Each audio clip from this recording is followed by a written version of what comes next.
እና በስሜት በፕሮፓጋንዳ ያልተወሰደ ያልተታለለ በማንነቱ በኢትዮጵያዊነቱ የማይደራደር መሆኑን አሳይቷል። በተለይ ደግሞ በአንዳንድ ክልሎች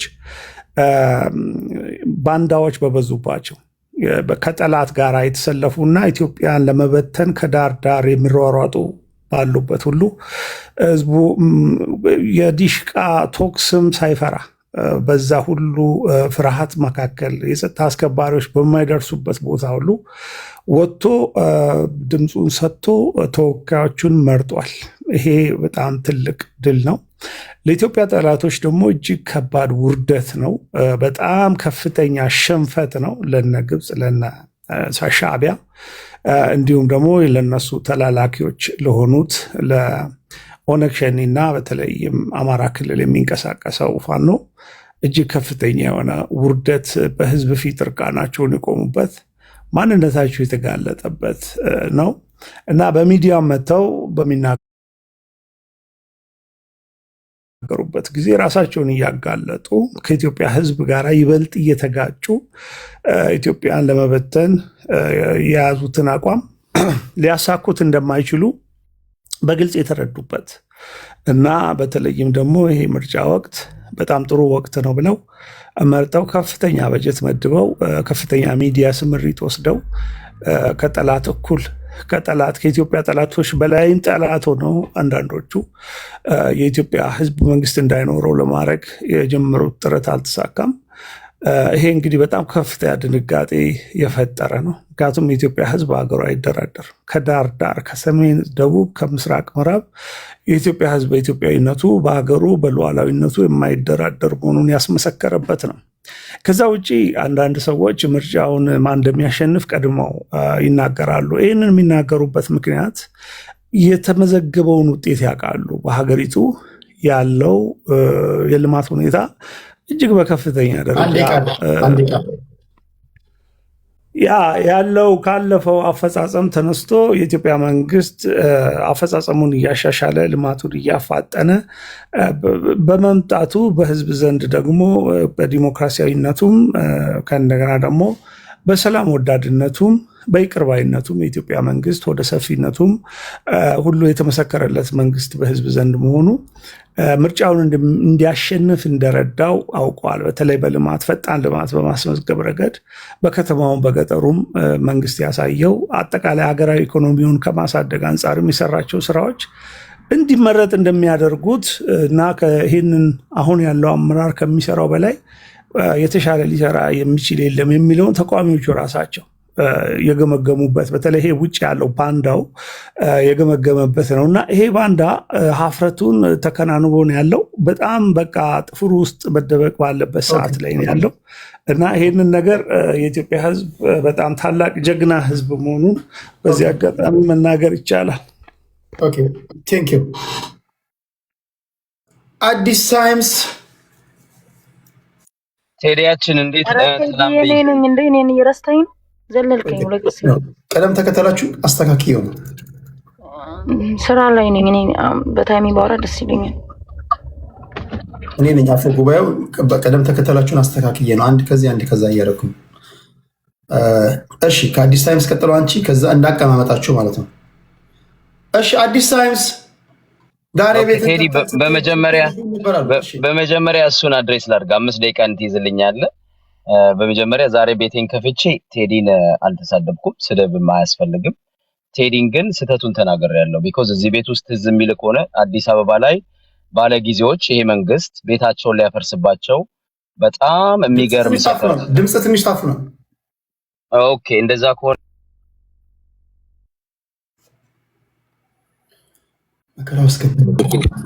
እሺ ስልኬ ልምጣ።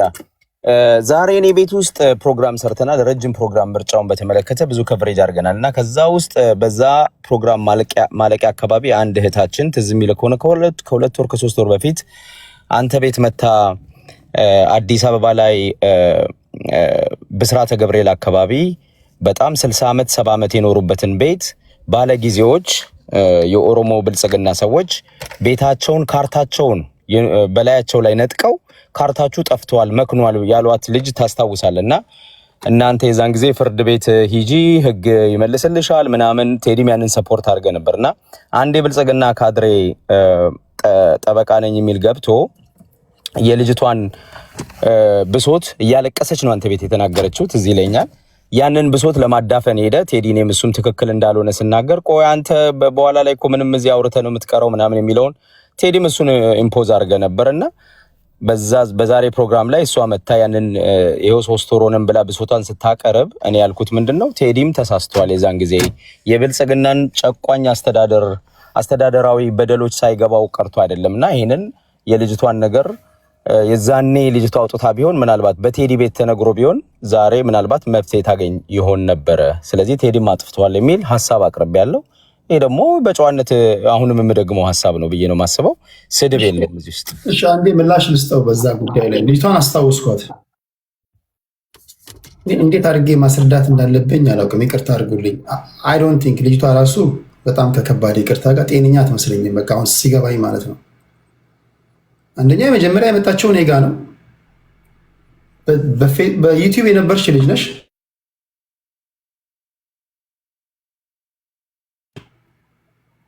ነይ በቲክቶክ አልነሽ።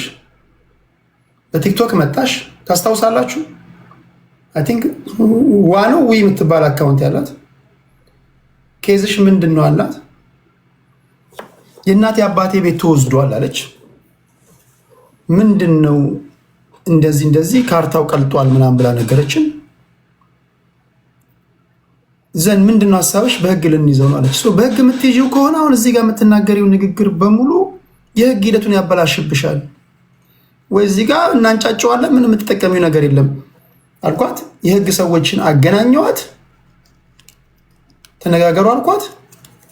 ለአንዳቸውም ዶክመንት አላከችም። ምን ይሁን ነው የምትለኝ? እኔ አሁን እኔ ያልገባኝ ነገር ለእናንተ የሚበጀውን ነገር በመናገር የህግ ሰው ከማገናኘት ውጭ ምን ላድርግ? መጀመሪያም በህግ ሞክራ ምናምን ቢሆን ኦኬ። ዶክመንት አላከችም። ጠበቃ ይዣለሁ ምናምን አለች። ለጠበቆቿም አላከችም። በየቦታው እየገባች አይ ዶንት ኖ አም ሶሪ ማለት እንደዚህ አይነት ሰዎች ካላችሁ አንተም እንደዚህ አይነት ነገር ላይ ወስደ ቀኑን ሙሉ ብታጮኸው ብታግለው ምንም ልታረግ የምትችለው ነገር የለም። የምታውቀው ነገር ነው ልታረግ። ይሄ ኬዝ ነገ ልጅቷ መታ በደንብ እኔ ቤት በደንብ ሰፊ ፕሮግራም የምንሰራበት ነው። ዶክመንት ልካላለች። ያ ዶክመንቷን ኦልሬዲ ይዛ ወንድሟም ብዙ ይዛለች ነው እንጂ ዶክመንት ልካላለች። ቆይ ቴዲ ዶክመንቷን አንተ ቤት እኮ አሳይታለች። በብዛቱን ዶክመንት መች አሳየችን? አላከችም እኮ አልነበር ካል አላከችም እንጂ አሳይተዋለች። ትዝ ይለኛል። እኔ አላከችልንም። አብዲስ ታይምስ ሉጣ አለች። በደንብ ስማ። ሉጣ አለች፣ ወጣች፣ ጠበቅናት። በዋትሳፕ ልካለሁ አለች፣ አላከችም። ኦኬ የተረስት ኢሹ ሊሆን ይችላል፣ እኔ ማትላኪልኝ አልኳት። ጠበቆች እዚህ ጋር ቲክቶክ ላይ ያሉ እግዚአብሔር ይስጣቸው ጠበቆችም ገቡ። የህግ ሰዎች እየሰሙ ስለነበረ እናግዝሻለን አሉ። አድራሻ አወጥናት። አንድ ጤነኛ አእምሮ ያለው ሰው ሊያደርግ የሚችለውን ያደረግንላት። ምንድን ነው አሁን ያልገባኝ ነገር? ይሄን አጀንዳ በአረም ላይ ነው ቴዲ። አሁን አንተ የተወቀስክበት ምክንያት ምን መሰለ? እነዛ ጠበቆች አንደኛ አንተ ቤት የገቡ ሰዎች በእርግጠኝነት የመንግስት ደጋፊዎች ናቸው። ልጅቷ እንደውም ትረስታለች። ኦኬ ዘንድ ጠበቃ ቀይራ እኮ እሱን ነው እኮ የምልህ። የለም እኮ እኔ ሀሳብ ነው የሰጠሁት እኮ። ኦኬ እሱን ነው። አሁን አንተ ትረስት ያደረግከው እዚህ ገብተው የመንግስት ደጋፊዎች የሆኑ ጠበቆች ህግን የልጅቷን ኬዝ ሊያዳፍኑ ሄዱ። ባይ ዘ ወይ የልጅቷ አዲስ ታይምስ ቆይ ተረጋጋ። ይዲ አሁን በዛ ጠበቃ እኮ መሄድ ግዴታ የለባትም እኮ። እሷ አልሄደችም እኮ በዛ ጠበቃ አልሄደችም። ዘንድ ሌላ ጠበቃ ተያዝና መች ሞከረች እኮ እሷ። አሁን ኬዙን ስላልሰማ ነው። አሁን ዛሬ የነበረውን ኬዝ እኔ ከፈለክ በአጭሩ ልንገርና ወደ ዛሬ ፖይንት እንምጣ። ምን አለች መሰለ? ለ2 ወር በሙሉ ይኸውልህ ፍርድ ቤት ትሄዳለች። ፍርድ ቤት አንቀበል እንግዲህ እግዚአብሔር ያሳየት ሄዲ። ይኸውልህ ህጋዊ ካርታ አላቸው እነዚህ ሰዎች። ካርታችሁ መክኗል ነው የሚሏቸው። ታውቃለህ ኬዙ ልጅቷን አሁን አንተ እሷ ድምጿን ከመስማት በዘለለ ለአንተ የላከችልህ ዶክመንት አለ? እኔ ይኸውልህ ያላቸውን ዳኪመንት በሙሉ እዛ የተሰጣቸውን ወረቀት የዛን ጊዜ ማሳይታናለች እዚህ ቤት ውስጥ። አንተ እንዴት ረስተው ከሆነ አላውቅም ቴዲ። ሪከርድ ያደረጉ ሰዎች ካሉ ሊያሳዩን ይችላሉ እንጂ ለምንድን ነው የምታደርገኝ? እኔ እኮ በየቦታው እኔ አስገብቻችሁ አክብሬያችሁ ሀሳባችሁን ሚስታችሁ ላይ ማጨረሱን ስሜት ጨርሳችሁ ከሄዳችሁ በኋላ አይደለም እኮ አሁን እዚህ ጋር ሳትነግሩኝ ለምንድን ነው ብሌም የምታደርጉኝ? ምን ታደርጉኝ? ቴዲ ይኸውልህ አንተ አሁን ብሌም የተደረክበት ምክንያት ምን መሰለህ? የብልጽግናን ስርዓት የህግ ስርዓት ይፈጸምልሻል የሚለውን ነገር ኢምፖዝ አድርጋል። እኔም የወቀስኩ በዛ ነው። ዛሬ ለምሳሌ የኔ ሀሳብ አልሆነ በሰዓቱ ጀስት በቃ እሱን ያልነው እኮ ሌላ ነገር ወቀሳ ነው። የኔ ሀሳብ አሁን እኮ የኔ ሀሳብ እኮ ኢምፖዝ አላደረኩባትም አልጫንኩባትም። ነገር ግን ይሄ የህግ ጉዳይ ስለሆነ የህግ ሰዎችም እናንተ ባላችሁበት ገብተው ሀሳብ ሰጧት። ማንኛውም የህግ ሰው ሊነግር የሚችለው የፈለገችው የሆነ ደረጃ እኮ ትሄዳለህ። ከዛ በኋላ እኮ ሚዲያ ለተመጣለ ይሄን ያህል እጃለው ምናምን ትላለህ። እንዳይበላሽባት በማሰብ ነው። የእናቴ አባቷ ጉዳይ ነው። በየቦታው እየሄደች ግን ልጅቷ የምትዘባረቅ ከሆነ አንድም ስቴት ያልሄደች ከሆነች ምን ላድርግ? እንደ አንድ ግለሰብ እንዲህ ብታደርግ ይሻላል ብዬ ምክር ሀሳብ ሰጥተዋት ያን የመቀበል ያለመቀበል እኮ የእሷ ነው። እኔ ግዴታ ተቀበል አላልኳትም። አይ ይሄን የሚያዋጣኝ ካለች ደግሞ ቴዲ ምን መሰለህ፣ እኔም አሁን ፍሬንድሊ የተሰማኝን የዛኔ ቴዲም ቢሆን ይህንን ስርዓት እያወቀ ስርዓቱ ያው ጨቋኝ እንደሆነ ይታወቃል። የህግ ስርዓቱ ይታወቃል። የፍትህ ስርዓቱ ይታወቃል። የፍትህ ስርዓቱ ላይ ተስፋ አድርጎ ከመንግስት ፍትህ ታገኛለሽ ብሎ የዛኔ አንተ ሚዲያ ነህ። ሚዲያ ደግሞ አራተኛ መንግስት ነው። እሺ ምን ታርግ ልጅቷ ሰላማዊ ሰልፍ ተጣውጫ። ቆይ ልነግርህ እኮ ነው ቴዲ። አሁን አዳነች አበቤ ሰሞኑን ቴዲ አፍሮ በዘፈነው ዘፈን ራሱ አንድም ከከተማ ውስጥ የተፈናቀለ የለም ያላግባብ ሰጣት ምክር ሀሳብ ምንድነው? ምን አርግ ያለ ልነግርህ እኮ ነው። እሱ ወደሱ ልመጣ ነው። አንድም ከከተማው ከመሃል ተፈናቅሎ ወደ ዳር የተጣለ ዜጋ የለም ያላግባብ ብላለች አዳነች አበቤ። የዚች ልጅ ቤተሰብ ይኸውልህ 70 ዓመት ሙሉ ቴዲ በስራተ ዊር ታክን ባ በስራተ ገብርኤል አይ ነው ምን ወዴት ልትሄድ እንደሆነ አሁን አንተ የሰጣት ምክር ሀሳብ ምንድነው? ምን አርግ ያልካት? እኔ የሰጠኋት የምክር ሀሳብ ምን መሰለ? ሁለት ነገር ነው። አንድ የፌደራል መንግስት ፌደራል ፍርድ ቤት ያሉ ሰዎችና የካርታ አስተዳደር ያሉ ሰዎች ተመካክረው ነው ልጅቷን የቤተሰቦቻቸውን እንትን እያጠፉ ያሉት ማለት ነው። ገብቷል? ይሄንን ጫና እያደረጉባት ያሉት ሆን ብለው ነው። ምንድነው የምትለኝ ልጅቷ? የለ ፍርድ ቤት ታርግ ልጅቷ አይደለም አልጨርሳት ሄዲ አንድ ደቂቃ ታቴለንማ ምን ታርግ ምን እንደምታረግ ልነግር እኮ ነው። እሺ ይኸውልህ 2 ወር ሙሉ ፍርድ ቤት ስትሄድ ምን ይሏታል? ይጅና ከካርታ አስተዳደር ወረቀት አምጪ ይሏታል። እንግዲህ ጨዋታ ነው። ወረቀት ልታመጣ ደግሞ ካርታ አስተዳደር ሄዳ ስትጠይቃቸው አንሰጥም ይሏታል። እንደገና ፍርድ ቤት ሄዳ አንሰጥም አሉኝ ስትል በቃ ካላመጣሽ አናስተናግድም ይሏታል። መከራቸውን አዩ 2 ወር ሙሉ። ይቺ ሴትዮ ቆይ ልጨርስልህ። ምን መከርካት? የመከርኳት ነገር ምን መሰለ? ይሄ በመንግስት ደረጃ ቤታቸውን በአየር ላይ የመንጠቅ ሂደት ነው የተደረገ ያለው። ፍርድ ቤት ነው እየነጠቃት ያለው። የካርታ አስተዳደር ነው እየነጠቃት ያለው። መንግስት ነው ቤታቸውን እየነጠቃቸው ያላቸው። ስለዚህ አደባባይ ከማውጣትና የተሰራባቸውን ግፍ አደባባይ ከማውጣት ውጪ ሌላ ምንም ምርጫ የላትም ይቺ ልጅ። ስለዚህ ይሄንን እኔ በአደባባይ አግዛታለሁ። ነገ ፕሮግራም ሰርቼ በዚህ አጋጣሚ እዚህ ያላችሁ ሁላችሁም ኑ። ኢትዮጵያ ውስጥ አዲስ አበባ ውስጥ የሚደረገውን ግፍ ትሰማላችሁ። ኦኬ 100 ሚሊዮን ብር የሚያወጣ ንብረት ነው የሚዘርፏት። አንዴ በቃ ይሄን የሚያዋጣኝ ካለች እዛ ውስጥ ስቴጅ ላይ አስቀምጣት። ያዋጣል የምትሉትን አድርጉ እኮ ነገ መረጃ የኔን ስም አንስተህ መሳደብ አንተ አልተሳደብኩ ቴዲ። እኔ ስድብ ውስጥ ምን አስቀምጥ? በቃ እኔ እንደ አንድ ግለሰብ የመሰለኝ ስድብ እኮ ከሆነ ቴዲ ይኸውልህ እኔ ይቅርታ ለማለት ዝግጁ ነኝ። ስድብ ካለ እዚህ ውስጥ ከተናገሩት ውስጥ አምጣው አሰማኝ ቴዲ። አልተሳደብኩም እኔ ስለነገሩኝ ነው። ምናልባት ቀርጸ ከያት ነው እኔ እናንተ ሊያጣላ የሚፈልግ ሰው ይኸውልህ አንድ ሚውት አድርገው በመድኃኒዓለም ወንድሜ። እኔ የኔ ሰዓት የግል ጉዳይ ኦይ ምንም የምትሄድበት ነገር የለም። አንዴ በቃ ይሄን ጉዳይ ልቀልቋቸው እኔ እና ቴዲ እናወራለን። አንተ ምንድን ነው ሪከርድ ሰማለሁ እኔ ችግር የለብኝም። ሪከርድ እኮ ሪከርድ ያደርጋሉ። ሪከርድ ያደረጉ ሰዎች ካሉ አልሰሙ። በቃ እሱን ሰማለሁ ካለ ላኩልኝ ሰማለሁ። በተረፈ ያዋጣል የምትሉትን ማድረግ ነው። እኔ እንደ አንድ ግለሰብ ያዋጣል ብዬ እንደ አንድ ወንድሟ ምክር ሀሳብ አቅርቤያለሁ። መድረክ ሰጥቼ ጮቷን ሰምቼ ህዝብ ሰምቶ የህግ ሰዎች ገብተው የህግ ሰዎች መቅረብ እኮ አይደለም ችግሩ። የጠበቃው ብልጽግና ሰው ነው። ልጅቷ እኮ ራሱ ፊግር አውት ብልጽግና ነው ጠበቃው ቴዲ የነበረው ነገር ማለት ነው። ብልጽግና ከሆነ ደግሞ ይኸውልህ ቆይ አዲስ ሳይንስ አሁን ብልጽግና ነው ብላ ካመነች ጠበቃ የመቀየር መብት እኮ አላት። ፋኖ ጠበቃ መያዝ ትችላለች። ኦኬ ጀስት ነገር እንደ አንድ ግለሰብ ከዚህ ጠበቃ ጋር ሂጂ ብዬ አላስገድድኳትም።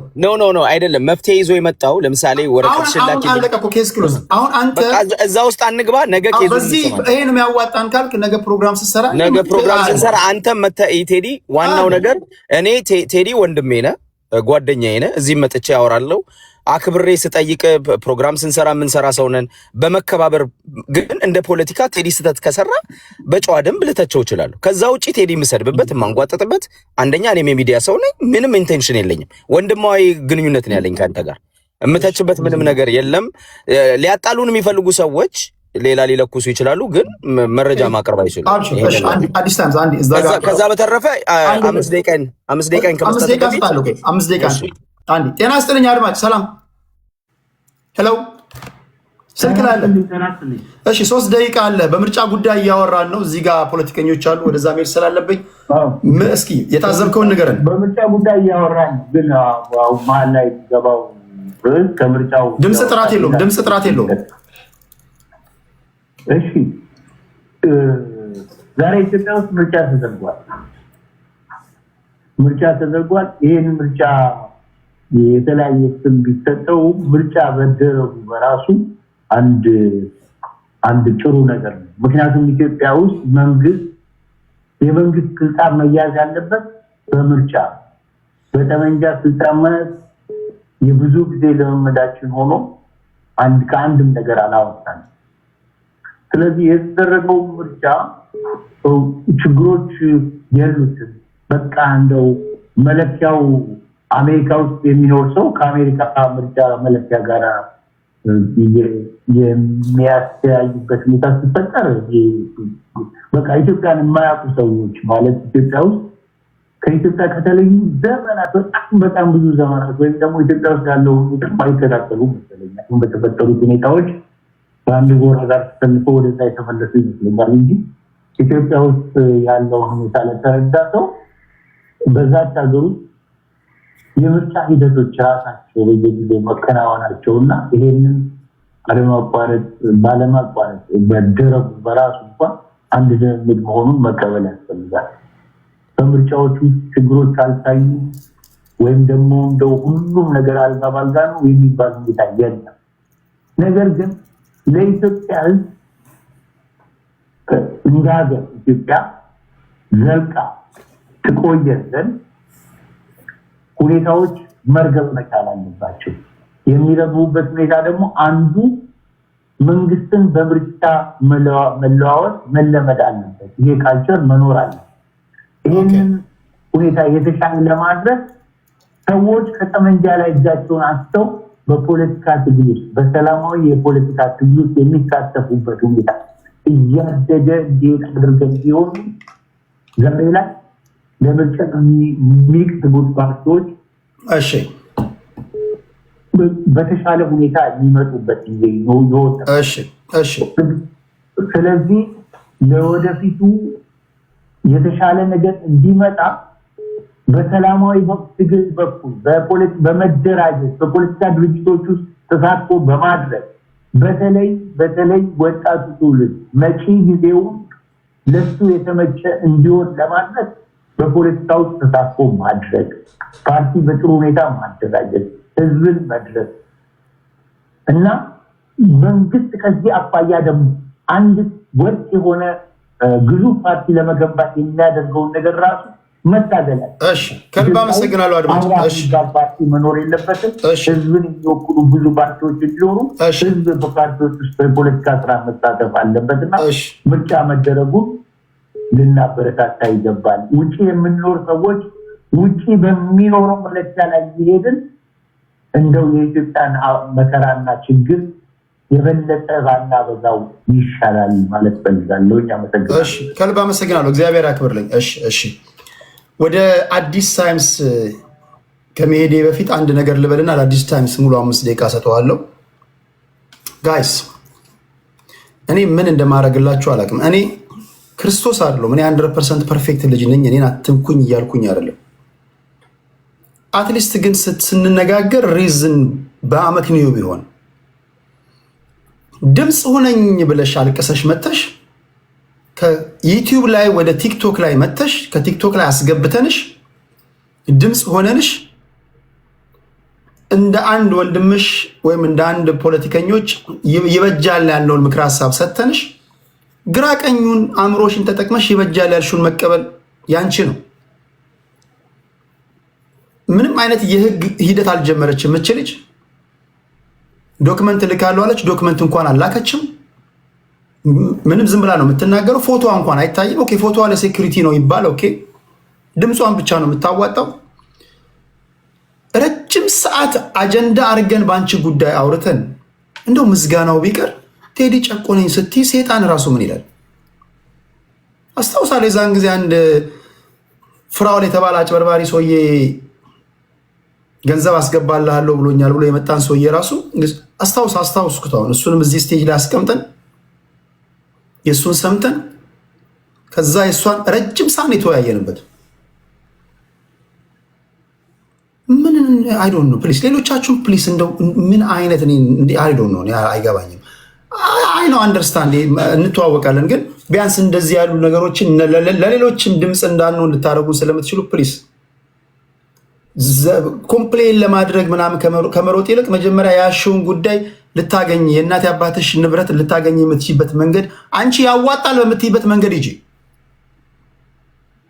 መብቱ ያንቺ ነው። ፋይናል ዲሲሽኑ ያንቺ ነው። ሰዎች ግን የሚሰጧቸው ሀሳብ ይበጃል ያሉትን ነው። ያ ማለት ግን የብልጽግናውም ሀሳብ ሊሰጥ ይችላል፣ የፋኖም ሊሰጥሽ ይችላል። ግራ ቀኙን ምሰሚው አንቺ ነሽ። አንድ የብልጽግና ሰው በህግ ተጠቀሚ ስላለሽ ወይ አንድ የፋኖ ሰው በዚህ ሂጂ ስላለሽ ጫና እያሳደረብሽ ነው ማለት አይደለም። እና ፕሊስ በዛ ደረጃ እንትን ብትሉ ለማለት ያለው። እሺ አዲስን እናመሰግናለን። 5 ደቂቃ ልስጠው በፖለቲካ አይነት ጉዳዮች ላይ የሚለው። ኦኬ ቴዲ እኔ 5 ደቂቃ እንጠቀማለሁ፣ ግን ፎር ዮር ኢንፎርሜሽን ልጅቷ አንተን አልወቀሰችም። በአጠቃላይ እኔ ሂደቱን ብልጽግናዎች ጠበቃው የነበረው ነገር ነው። እዛ አንተ ላይ የነበሩ ልጆች ጠበቃዎቹ ምናምን ነገሩን ለማዳፈን ሄደዋል። ቴዲ አልተረዳም። እኔም ደግሞ ቴዲ አይ ይሄንን መረዳት ነበረበት። የብልጽግናን አፈና ያውቀዋል። ጋዜጠኛ ነው፣ ፖለቲከኛ ነው። ግን በሰዓቱ ስለመሰለው ወደዛ ሄደዋል። ይሄ ስህተት ነው ነው ያልኩት እንጂ እኔ ነኝ እንጂ እንደውም ቴዲን የወቀስኩት በዚህ አስተሳሰብ። ልጅቷ ምንም ያለችው ነገር የለም። ስለዚህ ልጅቷም እዚህ ውስጥ መወቀስ የለባትም። አንተንም አምና መታለች። ሐሳቧን አግለ ነገ ያላትን መረጃ ታመጣለች። አጣይ ንፍተዳይ ይሄ ደግሞ እኔ እናንተ እኮ በወንድማማችነት በጨዋ ደንብ ቴዲም ስህተት ከሰራ ማንሳት አለብኝ። እኔም ስህተት ከሰራው ሀብታሙ እንዲህ ብለሃል እንዲህ ተሳስታል መባባል አለብን ቴዲ። እኛም አካውንታቢሊቲ በራሳችን ላይም እኮ ዲሞክራሲን እዚሁ ነው ኤክሰርሳይዝ ማድረግ ያለብንና ባረም ላይኑ እሱ ነው። እኔ ወንድማዊ ትችት ነው የሰጠሁት፣ መጥፎ ነገር አይደለም። ቴዲ መረዳት ነበረበት ነው ባረም ላይኑ ገብቷል። ቴዲ ብልጽግናዎችን በልጦ ማወቅ አልነበረበት ነው። ከዛ ውጪ ነገር የለም። ነገ ሁሉም ነገር ይወጣል፣ መረጃውም እዛ ላይ ይወጣል። ስለዚህ ልጅቷ ጥፋት የላትም ብዬ ነው ማስበው። እኔ በደለኛ ነች። ይሄ ጨቋኝ መንግስት ከነነብሷ ሊበላት ነው የመጣው። አራዊት ነው እንግዲህ ካርታችሁ እናንተ የመሰላችሁን አድርጉ። እግዚአብሔር ያሳየ 70 ዓመት ሙሉ ልጆቻቸው የተዳሩበትን ቤት ካርታችሁ አየር ላይ መክኗል። 100 ሚሊዮን ብር 150 ሚሊዮን ብር የሚያወጣ ነገ እንሰማዋለን። አሁን በምርጫ ጉዳይ ነገ እንሄዳለን እና ዋናው ወደ ምርጫ ሲሄድ ቴዲ እንግዲህ ምርጫው ብልጽግና ነብሰ ጡሮች አንድ ነብሰ ጡር አለ ብልጽግና ከአምቡላንስ ሩጣ ምርጫ ጣቢያ ሄዳ ምጥ ይዟት መረጠች አለ ብልጽግና ነው። ይሄንን በኢትዮጵያ ቴሌቪዥን የተነገረ ነው ምነግርህ። አንድ ደግሞ መራጭ እንትኑን ነቅሎ ምንድነው ይሄ ግሉኮሱን ነቅሎ ከሆስፒታል ወጥቶ እንግዲህ ግሉኮስ ያለበት ሰው ክሪቲካል ኮንዲሽን ላይ ነው ያለውና ግሉኮስን ነቅሎ ሄዶ መረጠ የሚል ዜና ተሰጥቷል። ሁለተኛው ሌላ ደግሞ የሰማሁት ምንድነው ለቅሶ ቤት ያሉ ሰዎች ሬሳ አስቀምጠው መረጡ፣ በሙሉ ቤተሰብ መተው መረጡ የሚል ሰምቻለሁ። ካሳቆኝ ነገሮች እኔ ደግሞ የምለው ምንድነው ከአልጋ ላይ ነቅሎ ሮጦ ሄደ የመረጠ የለም ወይ? እሱን ለምን ረሳችሁት ነው የሚለው። ማለት ግንኙነት ሲያደርጉ የፍቅር ግንኙነት ሲያደርጉ ወንድ ባልና ሚስቶች ወይም ፍቅረኛሞች ነቅለው ሄደው የመረጡስ የሉም ወይ? እሱንስ ለምን አልዘገባችሁልንም ብዬ ጠይቃለሁ። ብልጽግና ይህችን ቢያካትቷት ድራማው ስክሪፕቱ በደንብ የተሟላ ይሆን ነበርና እንግዲህ እግዚአብሔር ያሳየ ቴዲ ግሉኮስ ነቅሎ ሄደ መረጠ ሰው አለ። ምጥ ነቅሎ ሄደ የመረጠች እናት አለች። እግዚአብሔር ያሳየ እንግዲህ ሁለት ነገር ሬሳ አስቀምጠው ደግሞ እናት አባት ምናምን ሄደው የመረጡ አሉ። የብልጽግና ድራማ ይሄንን ነው። ግን በአረም ላይኑ እኔ ጨዋታው በዚህ ለቀና የብልጽግናን ቀልድ ላንሳና ግን ለአንተ ቴዲ ፖለቲካን በደንብ ትረዳለህ። ዲሞክራሲያዊ ፍትሃዊ የለ አንድ ምርጫ ፍትሃዊ ታማናዊ ፍሪ የሚሆንበት መስፈርቶች አሉ። እነዛ መስፈርቶች ቶሎ ብዬ ላውራ ልናገር። አንድ ሀገር ወይንም የአንድ ሀገር መንግስት ምርጫ ሲያደርግ የመጀመሪያው መስፈርት ምንድነው? ዜጎች ለምርጫ በነፃነት መመዝገብ ይችላሉ ወይ ነው መጀመሪያው። ዜጎች ለምርጫው በነፃነት መመዝገብ ይችላሉ የሚለው ነው። እሱን እንደው እስኪ ይችላሉ ኢትዮጵያ ውስጥ እንበል፣ ለምርጫ ሁሉም ሰው ወጥቶ መመዝገብ ይችላል እንበልና ለብልጽግና ይሄንን እንስጠው አንድ መስፈርት። ሁለተኛ መስፈርት መራጮች ለምርጫው እና በምርጫው ላይ ለሚሳተፉ ፖለቲካ ፓርቲዎች እና ፖለቲከኞች እኩል የማዳመጥ ኢንፎርሜሽን የማግኘት እድል አላቸው ወይ የሚለው ነው። ይሄ እንደሌለ ታውቃለህ። አሁን በዚህ ምርጫ ላይ ብልጽግና የኢትዮጵያን የስቴት ሚዲያዎችን ተቆጣጥሮ ፋና፣ ዋልታ ሬዲዮኖችን በመንግስት ገንዘብ ደግሞ አጋሰስ ካድሬዎችን ቀጥሮ እዚህ ቲክታክ ላይ ሁሉ ብልጽግና እንደሰራ ብልጽግና እንደሚያሳድግ ሌሎቹ ሀገር እንደሚያጠፉ ፕሮፓጋንዳ በኢትዮጵያ በታክስ ፔየር በህዝቡ ገንዘብ ላይ ፕሮፓጋንዳ ሲሰራና ሌሎቹን አንደርማይን አድርጎ ራሱን ከፍ አድርጎ የሚቀሰቅስበት ምርጫ ነበር የነበረው። ስለዚህ በአንድ ሀገር ላይ ነፃ ምርጫ የሚኖረው ምን ሲሆን ነው? ሁለተኛው ነገር ነው። ምርጫ ያለምንም የምርጫ ተወዳዳሪዎችና ፓርቲዎች እኩል የመወዳደሪያ ሜዳ እኩል ኢንፎርሜሽን ለህዝቡ ማቅረብ ይችላሉ የሚለውን ብልጽግና ለብቻው የተቆጣጠረው ነው ያለው። ስለዚህ ሁለተኛውን አያሟላም ብልጽግና። ሶስተኛው ፖለቲካ ፓርቲዎችና ፖለቲከኞች ያለምንም ገደብ ያለምንም አድሎ እኩል የመሰማት እድል ሲኖራቸው ይላል።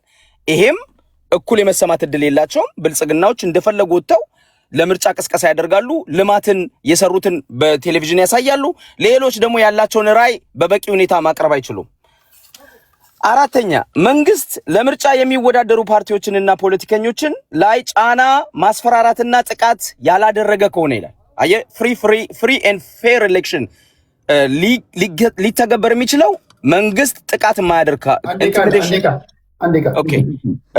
በሁለተኛው ዙር ሌሎች የቀሩትን እነግራለሁ እና ይሄ አራተኛው እግዚአብሔር ያሳይ እና መንግስት ኢንቲሚዴሽን ያደርጋል፣ ጫና ያደርጋል፣ ያስፈራራል፣ ተወዳዳሪዎችን ይደበድባል። አንተ ቀደም ስታነብ እንደነበረው የጉራጌ ፓርቲው ተደብድቧል፣ ማስፈራራት ደርሶበታል። እንደውም ለምርጫ ትዝብት የላኩትን አባላቸውም ሁሉ እንደተደበደበ አንተ ቀደም ስትናገር ነበር። ስለዚህ መንግስት ተወዳዳሪዎችን እያስፈራራ ኢንቲሚዴሽን እያደረገ እየደበደበ እያሰረም ጭምር ያካሄደው ምርጫ ነው። ስለዚህ ይሄ ምርጫ የኢትዮጵያ መንግስት ፍሪ ኤንድ ፌር ኤሌክሽን ማድረግ የሚችልበት ምህዳር ለኢትዮጵያ አላቀረበም። ትቢግኑዝ ሌሎች ዝርዝሮቹን ደግሞ እኔ በመሰረታዊ ስለሆኑ ነው። እነሱን ደግሞ በደንብ በሚቀጥለው መለስበታለሁ። አመሰግናለሁ። ኦኬ፣ እዚህ ውስጥ ያላችሁ አጠቃላይ 550 ሰዎች፣ እዚህ 1800 ሰዎች፣ ሌላ ቦታ ላይ ያላችሁ ግራ ቀኙን ታዝባችሁ፣ በተለይ መሬት ላይ ያላችሁ ሰዎች፣ እዚህ ስቴጅ ላይ ያሉ ሰዎች የሚያወሩት ወሬ እውነት ነው ውሸት ነው? እኔ በቦታው ስለሌለው ዜናውን ነው የምነግራችሁ። እነሱ የሚናገሩት የሚባለው እውነት ነው ወይስ ውሸት ነው የሚለውን አብዛኞቹ ዲያስፖራዎች ናቸው። ኮመንታችሁን እየሰጣችሁ ነው፣ እያነበብኩኝ ነው። መጨረሻ ላይም የማነብ ይሆናል። ስደውሉ መሀል ላይ ላስገባችሁ ሙከራ አድርጋለሁ። መልካም ውይይት ይሁንላችሁ። እሺ፣ ወደ ቴምር እንሄዳለን። ቴምራችን 5 ደቂቃ አለሽ።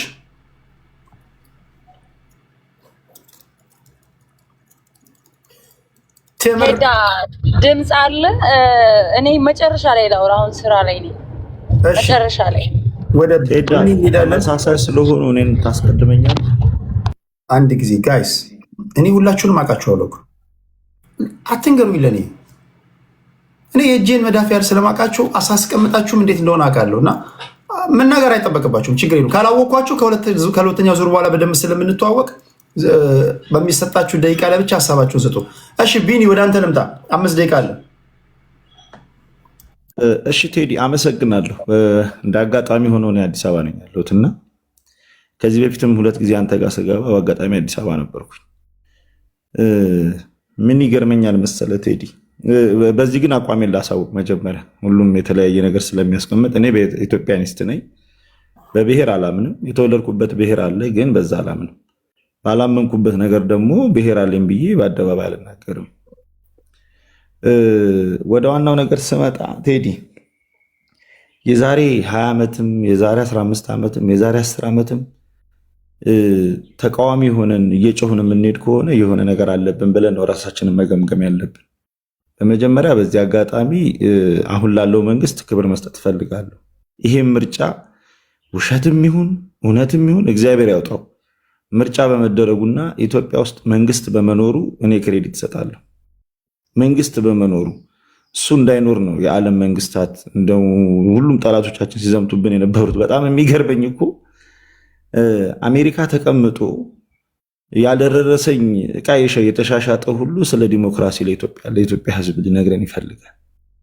በጣም የሚገርም ማለት ነው። አሜሪካ ተቀምጦ ለታጣቂ ጠመንጃ ለሚያስታጥቅ ታጣቂ ገንዘብ የሚሰበስብ ሰው ስለ ኢትዮጵያ ዲሞክራሲ ሊነግረን ይፈልጋል። አሜሪካ ላይ የኖርክበትን ዲሞክራሲ እስቲ ለኢትዮጵያ ህዝብ ለአንዱ ለእናት ወይ ለአባት ስጥ። በኢትዮጵያ ህገ መንግስት የማንስማማ ከሆነ እስቲ አሜሪካ ያላችሁ ሰዎች እስቲ ቁጭ ብላችሁ የተለያያችሁ ሰዎች እስቲ ቁጭ ብላችሁ ለመነጋገር ሞክሩ። ቴዲ በዚህ መሃል ሁለት የጽንፈኞችን ድምፅ ላሰማ 30 ሰከንድና አንደኛው ኦሮምኛ ነው፣ አንደኛው አማርኛ ነው። ኦሮምኛውን ተረጉምልሃለሁ አይዲያውን ብቻ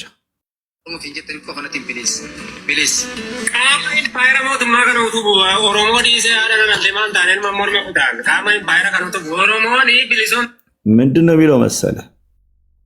ማንኛውንም ኦሮሞ ትገላለህ ሲለው መከላከያው አዎ በዚች ኢምፓየር ውስጥ ያለ እችን ኢምፓየር የሚከተል ሁሉ አንገቱን አርዳለሁ ነው የሚለው።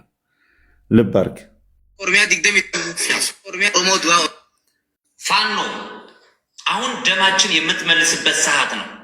በምርጫ ሰዓት ሴቶች ነጠላ ተሸፋፍነው ጻድቅ የሚያጫውታቸው በውስጥ ስንዴ ነዶ የተሸከሙት ቦዲ የለበሱትን ጡታቸውን ተቆርጦ እዚህ በላይ ማለት ልክ ስላልሆነ ለህዝቡም ጥሩ ስላልሆነ አላሰማም። እኔ አሁን ቴዲ እነዚህ ሁለቱ ጽንፈኞች ድጋፍ ይኑራቸው አይኑራቸው አላውቅም። ማን ናቸው እነዚህ ተናጋሪዎች? ይታወቃሉ?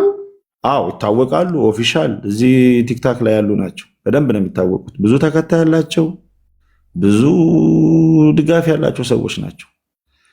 እኔ የሚያሳዝነኝ አሁን ለነዚህ ነው ታዲያ እኔ ሀገሬን አሳልፍ የምሰጠው? አንድ ዓመት እንኳን ተስማምተው ቁጭ ብሎ መነጋገር የማይችሉ ናቸው። ይኸውልህ ከርዕሱ ልወጣ እችላለሁ። ለምሳሌ እስክንድር ሶሪ፣ በዚህ አነጋገሪ እስክንድር ትናንትና የት ነበረ? ከትናንትና ወዲያ የት ነበረ? ዛሬ የት ነው ያለው? ነገስ የት ነው ያለው? ሁሉም በፋኖ ይንጠለጠላሉ። ወይ አዲስ አበባ ዋና እንትን ሆነ መታገል አንድ ነገር ነው። የሆነ ከፍ ሲል ዝቅ ሲል ከአዲስ አበባ ወጥተህ የሆነ ቦታ ላይ ተደብቀ ህዝቡን እዛ አስጨርሰህ ትመጣለህ። የሆነ ነገር ሲመቻች ደግሞ የአዲስ አበባ ሚዲያ ብለህ ትመጣለህ። እባካችሁ ሀገራችሁን የምትወዱ ከሆነ ሀገራችንን የምንወድ ከሆነ አንድ አቋም ላይ ብቻ እንጽና። ለምሳሌ ምርጫ ያስፈልገናል፣ በዚህ እንስማማ። ምርጫ ካስፈለገን ደግሞ ምርጫ ላይ የተበላሹ ነገሮች ለምሳሌ አንድ የጉራጌ ሰው ተደብድቧል ከተባለ ለምን ስለሱ ድምፅ አንሆንለትም? አሁን የዛ ሰውዬ እንኳን እኮ ድምፅ እየተሰማ አይደለም። በጣም በሚያሳዝን ሁኔታ በየቀኑ ርዕስ እያነሳን በየቀኑ አዳዲስ ነገሮችን እያነሳን ብዙ በግፍ የሚጨቆኑትን ኢትዮጵያውያን እኮ እየረሳን መጣን። ትናንትና አዲስ ታይምስ ቤት ስከታተል ነበረ። አንድ ኢሳኩር የሚባል ልጅ እኔ ሰፈሩን አውቀዋለሁ። እሱ በቪዲዮ ያሳየበትን ጭር ያለበትን ሰፈር አውቀዋለሁ ሰፈሩን። ያው ከልጁ ጋር ስለምንከባበር መናገር ስለማልፈልግ ነው እንጂ ያሳያቸዋል። ምንድነው የሚላቸው? ይሁን ልብ አድርግ፣ ሰው የለም እና ታዲያ በምርጫ ሰዓት ሰው እንዲወጣ ነው የፈለከው? መንግስት እኮ አውጇል። መንግስት አውጆ ማንም እንዳይወጣ አላማው ይሄ ነው። ሀገር መንግስት ያስፈልጋታል። የምትፈልገውን ሰው ምረጥ። በየቤቱ እየሄዱ ስለምኑ አስታውሳለሁ። እኔ ምርጫ ላይ እኔ ባይዘ ምርጫ ካርዱን አልወሰድኩኝም፣ ምክንያታዊ ሆኜ ማለት ግን ሲለምኑ አስታውሳለሁ። እሱን አሳይቶ እሱን በፕሮፓጋንዳ ይጠቀማል። ተጠቀመው። እኔ ለምሳሌ በፋኖ አደረጃጀቱ ውስጥ ከአርብ ጀምሮ ዝግ ነው። ምንም አይነት ምርጫ አንዴ ቃል እሺ፣ ከአርብ ጀምሮ ምንም አይነት ምርጫ አይከናወንም ያለው አካል ምርጫ እንዲደረግ አልፈቀድኩም፣ እኔ ቦታዎችን የተቆጣጠርኩበት ቦታ ላይ እንደዚህ አድርጌያለሁ ብሎ የሰጠው መግለጫ አለ። በፕሮፓጋንዳም ቢሆን እኮ መንግስት በልጧል። የሀገር ቦታዎች እኮ ትናንትና ጉድ እኮ እየሰማን ነበር፣ እያየን ነበር። ከሰዓት በኋላ ላይ ሰው ምርጫውን ጨረሰ። አሁን ሙያ በልብ ብሏል። እንደ ድሮ የሚሸወድበት ታይም ያለ አይመስለኝም። ሰው ከሰዓት ድራፍቶ ሲጠጣ ነበር።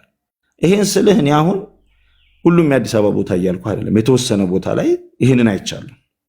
ከዛ ባሻገር የደበረው የለም፣ ሁሉም ልክ ነው እያልኩ አይደለም። በጣም ብዙ ችግሮች አሉ፣ በጣም አስቀያሚ ነገሮች አሉ። እነዛን ነገሮች ግን ነክሰን እያስተካከልን መሄድ ነው ያለብን። ቴዲ ይቅርታ 2 ሰከንድ ስጠኝ። ይኸውልህ እኔ እያልኩ ያለሁት ምንድን ነው፣ እነዚህ የተቆጣጠራችሁት ቦታ ካለ፣ ምርጫ ያላከናወናችሁበት ቦታ ካለ እሱን አሳዩንና እኛ የምንከራከር። አሁን እኮ ሙሉ 40 ምናምን ቦታ 100 ምናምን ቦታ ላይ እኮ ምርጫ ተከናውኗል። ስለዚህ በምን እንቀበላችሁ ነው? ቴዲ ቴንክ ዩ። እሺ ከልብ አመሰግናለሁ። እሺ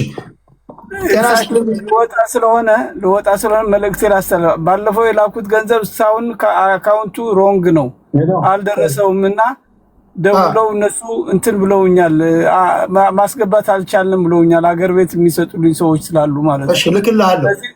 ለሄኖክ አርቲስት ሄኖክ ወንድሙ ይርቲ እግዚአብሔር ልወጣ ስለሆነ እወጣለሁ። እንትን ብዬ ሳይሆን የሆነ ቤት ተደውለልኝ ስለሆነ እወጣለሁ። አለን እግዚአብሔር ከክፉ የጠበቀ እድሜና ጤና ይስጥ። ይርቲ አባታችን ለአርቲስት ሄኖክ ወንድሙ ገቢ ስናሰባስብ በነገራችን ላይ ያስገባችሁ ማስገባታችሁን ንገሩኝ በደረሰኝ አጠቃላይ ሪፖርቱ እንደነገራችሁ የፈረጃ ፊልም ሄኖክ ወንድሙ አዲስ ታይምስ ቴንክ ዩ። በዚህ አጋጣሚ ሌሎቻችሁም ያስገባችሁ ንገሩኝ። የኒሻን እንግዲህ ሙቪውን እንዲሁም ደግሞ ከገባበት ወጥቶ እንዲያኮራን የገቢ ማሰባሰቢያ ባደረግንበት ይርታቸው ቃል የገባው ነው የነገረኝ። እሺ ጤና ይስጥልኝ አድማጭ ስልክ ላይ ያለው ጤና ይስጥልኝ ቴዶ እንዴት ነህ? አለው። እሺ 3 ደቂቃ ለስቴጅ ላይ ሰዎች ስላሉ እያወራን ባለንበት ጉዳይ ላይ ምንድን ነው ያንተ ሀሳብ?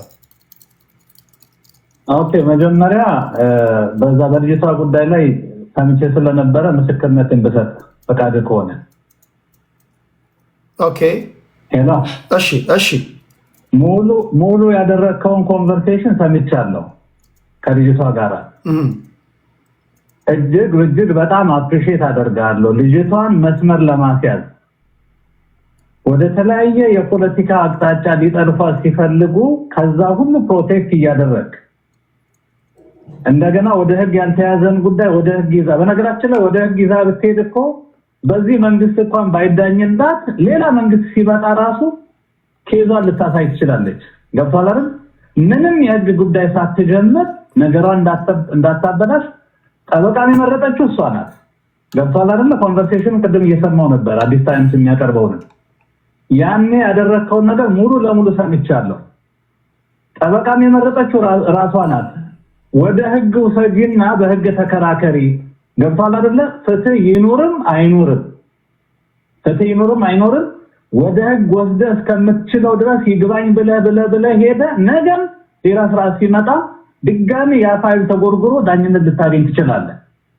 ምንም የህግ ስርዓት ሳትጀምር ግን ነገሮችን ራስ እያበላሸ 100% ሰምቻለሁ። 100% በጣም አፕሪሼት የሚደረግ ነገር ነው ያደረከው።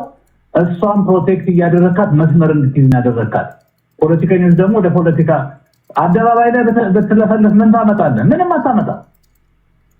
እሺ ፍትህ ላታገኝ ትችላለች። አዎ ላታገኝ ትችላለች። ገብቶሃል አይደል? ላታገኝ ትችላለች። እሺ ግን ወደፊት ስርዓቱ ማስገባቱ ነው የሚሻላት አሁንም ለሷ። እሺ ወደ ምርጫው አስተያየት ልስጥ። ምርጫውን በሚመለከት እንዳለመታደል በሀገራችን እነ ኬንያ በጸሎት ሊያስቡን እነ ጋና በጸሎት ሊያስቡን ማለት ይጀምራሉ። ጋናዎች በጸሎት ሊያስቡን፣ ኬንያ በጸሎት ያደገውን ሀገር እዚህ አሜሪካ አውሮፓ የምንኖርበትን እሱን ልተው። ኦቨርኦል የአፍሪካ ምርጫ ወይም የኢትዮጵያ ውስጥ ያለ ምርጫ ስልጣን ያዝ የሚፈልገው ህዝብ ለማስተዳደር ነው። አልቀበልም። እሱ ስልጣን የሚፈልገው ስልጣን ላይ ያለው የህዝብ የማስተዳደር ጉጉት አይደለም ያለው እንደ ሀገር። እኔ ማንም ፖለቲካ ደጋፊ አይደለም፣ እንደ አንድ ኢትዮጵያዊ ነው የማወራው። ጥቅምና ኢንተረስት ስላለ ነው ስልጣን ላይ ያሉት የማይወርዱት፣ ስልጣን ላይ መውጣት የሚፈልጉትም ወደ ስልጣን የሚጓጉት ጥቅም ስላለ ነው እንጂ ህዝቡ አገልገልማ ቢሆን ስልጣን ላይ ያለ ሰው ስልጣንን የምትለቅበት ነገር ይመጣል ከተባለ በእኔ ላይ መፈንቅለ መንግስት ከመጣ 100,000 ሰው ይታረዳል ምናምን ከስልጣን አልወርድም ብሎ ሙጭጫ የለም። አልፈለጋችሁኝም፣ ችግር ፈጥሬያለሁ፣ የሚረከብ ሰው አዘጋጁ፣ አስረክባለሁ፣ እናንተን ለማገልገል ነው ይሄዳል። እና ወደ ስልጣን የሚመጣውን ሰው ደግሞ በዚህ አጋጣሚ እኔ ለመንግስትም ምክንያቱም እያወራን ያለ ነው በኢትዮጵያ ጉዳይ ነው። ታጣቂ ኃይልም ለምትደግፉት መንግስትንም እየደገፋችሁ ለምትፋንኑትም ጭምር ነው የምነግረው። አንዳንድ ስም መጥራት አልፈልግም የመንግስት ደጋፊ ነን ብለው የሚፋንኑ አሉ። ነገር ሲቀየር ደግሞ አንተ ደግሞ ተገልብጠ ተቋሚ ሆነ ደብር ይጥላል። ይሄ ነው የሚቀጥለው። የታጠቁ ኃይላትን የምትደግፉም አሁን እዚህ ኦንላይን ላስቴት የምትሰጡ ሰዎች ሪሊ እድሉን እንዲያገኝ የታጠቀ ኃይል መጥቶ አስረስማሪ እንዲገዛኝ ዝም የምፈቅድል ይመስላል? 3 ሴቶች በፊት ለፊት ግንባራቸውን ብሎ የረሸነ ታጣቂ ኃይል ውስጥ እውነተኛ በአማራነቱ በማንነቱ ከፍቶት መሮት ኮዝ ኖሮት የታገለ የሚታገል ሊኖር ይችላል። ኦፍ ኮርስ እንደ አስረስ ማረን ያለ ሰው አስቀምጣችሁ ሴት ልጅን በግንባሯ የሚላትን ነገ ሀገር እመራለሁ ብሎ የሚመጣ ሰው አንፈልግም። ስልጣን ይዞም ደግሞ በሀገራችን ላይ የሚቀልል የፌክ ምርጫ አንድ የሸዋፈራ ንግግር አለ። ጥርሴፍ ልማዱን ነው አይኔን አታስቅ አለ። የምን ምርጫ ነው? የምን ምርጫ? አሁን እኮ ይኸውልህ ሄዶ በጣም ስለ ምርጫው እኔ ከምርጫው በኋላ የሚያስፈራኝ ነገር አንደኛ መንግስት ውስጥ ያሉ ሰዎች ራሳቸው መንግስትን ሊበሉት ይችላሉ ከዚህ ምርጫ በኋላ። ሁለተኛ የራበው ህዝብ መራራ ጉዲና እንዳለው መንግስትን ሊበላው ይችላል። ሸፋፍነ የውሸት ምርጫ ማድረግ የትም አትደርስም። እንደገና ደግሞ በህዝብ ላይ ግፍ ማድረግ ደግሞ ግፍ ተፈጽሞኛል ብለህም ደግሞ ወደ ስልጣን ልትመጣ የምትችልበት ነገር የለም። ምናልባት እንደው ሌሎቻችን በኢትዮጵያዊነት በማንነቱ ምክንያት ማንም መገደል የለበትም። አማራ በመሆኑ ኦሮሞ በመሆኑ በማንነቱ መገደል የለበትም። ስለዚህ ይሄ ምርጫ ሌላ መዘዝ ይዞ የሚመጣ ምርጫ ነው። በነገራችን ላይ አሁን እኛ ስለ ብሔር ፖለቲካ ነው የምንለው። አሁን የሃይማኖት ፖለቲካ እየተጀመረ ነው። ስም ልጠራል ይችላል። እሺ ሃይማኖቱን ተውና ፕሮቴስታንቱ የኔ ገብቷል አይደለ? አልጠራም። እሺ ግን ምንድነው እሱ አሁን በሃይማኖት መጓደን በብሔር መጓደን በዚህ ሁሉ ውስጥ ነው ምርጫ እየተደረገ ያለው። የተለያየ ኢንተረስቶች አሉ ሀገሪቷ ላይ የሚደረግ። ስለዚህ ምርጫው ምንም ፍትሃዊ ሊባል የሚችል ምርጫ አልተደረገም። ከምርጫ በኋላ የሚመጣው መዘዝ ከባድ ነው የሚሆነው። ፓስተሮቹም ቢረጋጉ፣ ቄሶቹም ቢረጋጉ፣ ሼኮቹም ቢረጋጉ ሀገራችን ወደ ሰላም ብትመጣ ይሻላል። ምርጫው ምንም የሚፈታው ነገር የለም። ሌላ መዘዝ ነው ይዞ የሚመጣው ለማለት ነው የምፈልገው። ከዛ ባሻገር ሰከን ብንል የብልጽግና ደጋፊዎችም ሰከን ብትሉ ብጥ ባትሉ፣ የታጣቂ ደጋፊዎችም ታጣቂ ውስጥ ያሉ ህዝባቸውን የሚበድሉ ፍለፊት በግንባር የሚረሽሙ ሰዎችን ወይ ከፍለፊታቸው ብታስወግዱ ጄኒዮን ሰዎችን ብታመጡ ለሀገር የሚበጅ ነገር ላይ ብናስብ ይሻላል። አመሰግናለሁ። እሺ እግዚአብሔር ያክብርልኝ። እሺ ቴምር አለሽ? ወደ ቴምር እንሄዳለን። ቴምር ሬዲ ነሽ? ካልሆነሽ ወደ ኢወርልድ እንሄዳለን። እሺ ስራ ላይ ልትሆን ትችላለች። ቀደም ሲል እንደነገረችን ኢወርልድ አለው። ቴዲ እንዴት ነህ? ደህና ነህ ወይ? አለው በምህረቱ አለው በምህረቱ አለው። እሺ አዎ ምህረቱ ደግፎን እንግዲህ 1900 ፌስቡክም አለ። ወደ ሳተላይቱ ያብቃ ልበልና ትደርሳለም። ደግሞ ተስፋ እናድርግ። ተስፋ የሚያስቆርጡ ነገሮች ብዙ ናቸው እና ለብልጽግና ምርጫ አሁን የተወሰነ ወደ ደቡብና አሁን ወንድሜ እንደምለው በሃይማኖት በምናምን ለጠለፉት እኔ ምርጫን በተመለከተ ፖለቲካ ስኩል የምንማረውን ልበል። ግሪኮች ናቸው የጀመሩትና ግሪኮች ውስጥ ሶቅራጥስ የሚባለው ይሄ ያልተማረ ሁሉ ዝም ብሎ ይምረጥ እንደ ስል ፕላቶ ሺፕ ኦፍ ዘ ስቴት በሚለው ላይ እንደ መርከብ ይነዳ ቢባል መርከቡን ታዲያ ማንም ዝም ብሎ ይነዳል? እንደ የሰለጠነው ይነዳል ብሎ አገርን የሚመራውን የሚመርጥ የሰለጠነ ይሁን አለ። ከዛ አርስጣጣልስ እኛ የምንለው መጣና ሰውን አሰልጥኑ አስተምሩ ነው ያለው። እኔ ተነስቼ ኢህአዴግን ዩኒቨርሲቲን በመክፈቱ ዩኒቨርሲቲ የሚገባበት መንገድን በመስራቱ ላድንቀውና አሁን በሐዘን ትግራይና አሁን 140 ተዘጋ የምትለው ኃላፊዋ ስሟን አልጠራም። እኔ መጥፎ ነገር አልልም። ተዘግቷል ያለችውን በስም እንግዲህ አሁን እየቆጠርኩ ነው ለራሴ ወደፊት ምን አገሬ ምን እንደምትሆን አገር ለኔም ላንተም እዚህ 1900 ምናምንም ሁሉ እኩል ናት። ይሄ አንዱ በደንብ የሚወድ ሌላው በደንብ የማይወድ መሆኑ ያሳዝነኛል። ትግራይ ምርጫ ይደረግ፣ ድርድር ቁጭ ይበሉ። ህወሓት ብሎ አሁን ወንድሜ እንዳለው ነገ ሲገለበት ደግሞ ተቃዋሚ ይሄ ሸብረክ ብሎ ለመምጣት ነውና ምርጫው በከፍል ተካሂዷል ብንለው ጥሩ ነው። እዛ ላይ ከቀልዶቹ መሃል መቃብሩን ተነስቶ የሚባለው የሞቱ ሰዎቹን ስለመዘገቡ ነው። ቅኔው ያውቃል፣ የኢትዮጵያ ህዝብ ቅኔ ስለሚያውቅ የሞቱ ሰዎች ብዙ ስም ስላለ ያችን ድሮ ዘፈንም እኮ በኢትዮጵያ ስም አትዝፈን ብሎ ጣሊያ ሲያደርግ በሴት ስም አንቺ ወረተኛ የምትባለው ኤርትራን ነው እንግዲህ ያሉ ያ ድሮ አይፈቀድም። በኢትዮጵያ ስም አትዝፈን ተብሎ በሴት ዘፈን እንደባለው ዛሬ ኢትዮጵያውያን ከመቃብር ወጥቶ ሰው ብለው አይቶ ነው ስሙን የሞተ ሰው ስም አይቶ ነው። እኒሃው ጊዜን ለመጠቀም ያህል ግሪኮች የጀመሩትን 1788 መሰለኝ አሜሪካኖቹ 78 መሰለኝ የመጀመሪያ የመረጡት። እንግዲህ ኢትዮጵያ ያነ ነበረች። አይ ቲንክ ኤራው ፕሪንሰስ የሚባለው ነበር መሰለኝ አንሸንት ሀገር ከምርጫ ተገላ ነው የቆየችው።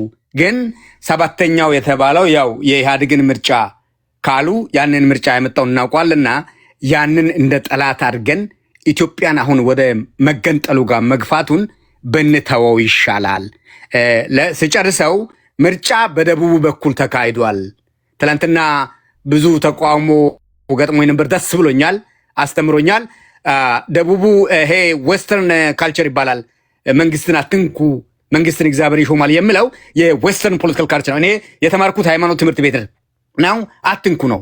መንግስት አንዴ ከተመረጠ ከመመረጡ በፊት ግን ፍሪ አሁን አዲስ ጀምሯል ታይምስ ፍሪ ፌር እንደ ዲሞክራቲክ እንዲሆነ አድርግ አስቻይ ሁኔታ ብለውታል። አሁን ኮንዱሲቭ ኮንዲሽን ፈጠሩ።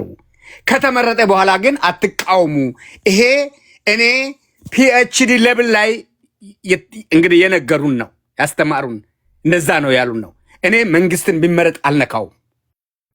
ግን መንግስት አጭበርብሮ ሌላውን አታሎ አሁን ልጅት ቤት ነኝ የተመረጠ መንግስት የሚነካው ነው ብሎ ህዝብን መግደል ትላንት እንዳልነው የአእምሮ ጤና ችግር ነው። የኔንም ክስ ላይ ነኝ። አዎ የኔንም ክስ ላይ ነኝ።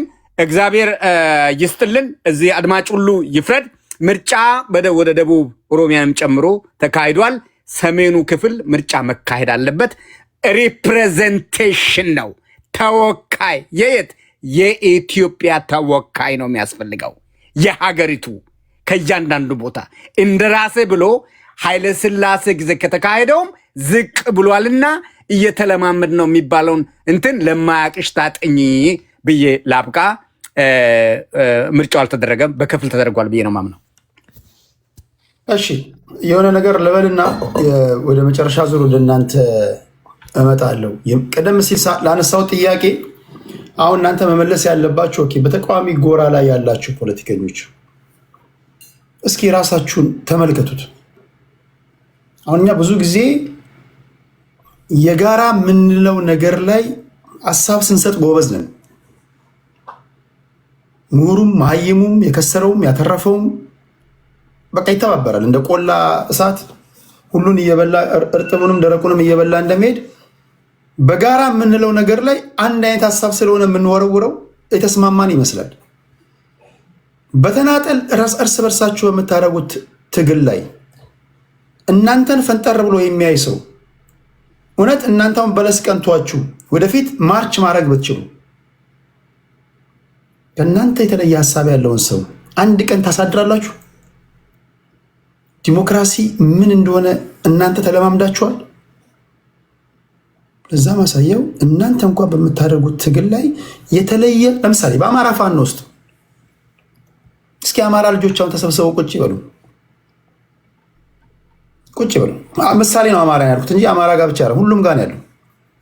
አንድ የአማራ ልጅ የተለየ ሀሳብ ከገባንበት ችግር የምንወጣው በዚህ መንገድ ነው ብሎ ቢናገር ከማጆሪቲው የተለየ ሀሳብ ቢያንጸባርቅ ያ ልጅ የሚደርስበት ምንድነው? ወይ ያቺ ልጅ የሚደርስባት ምንድነው?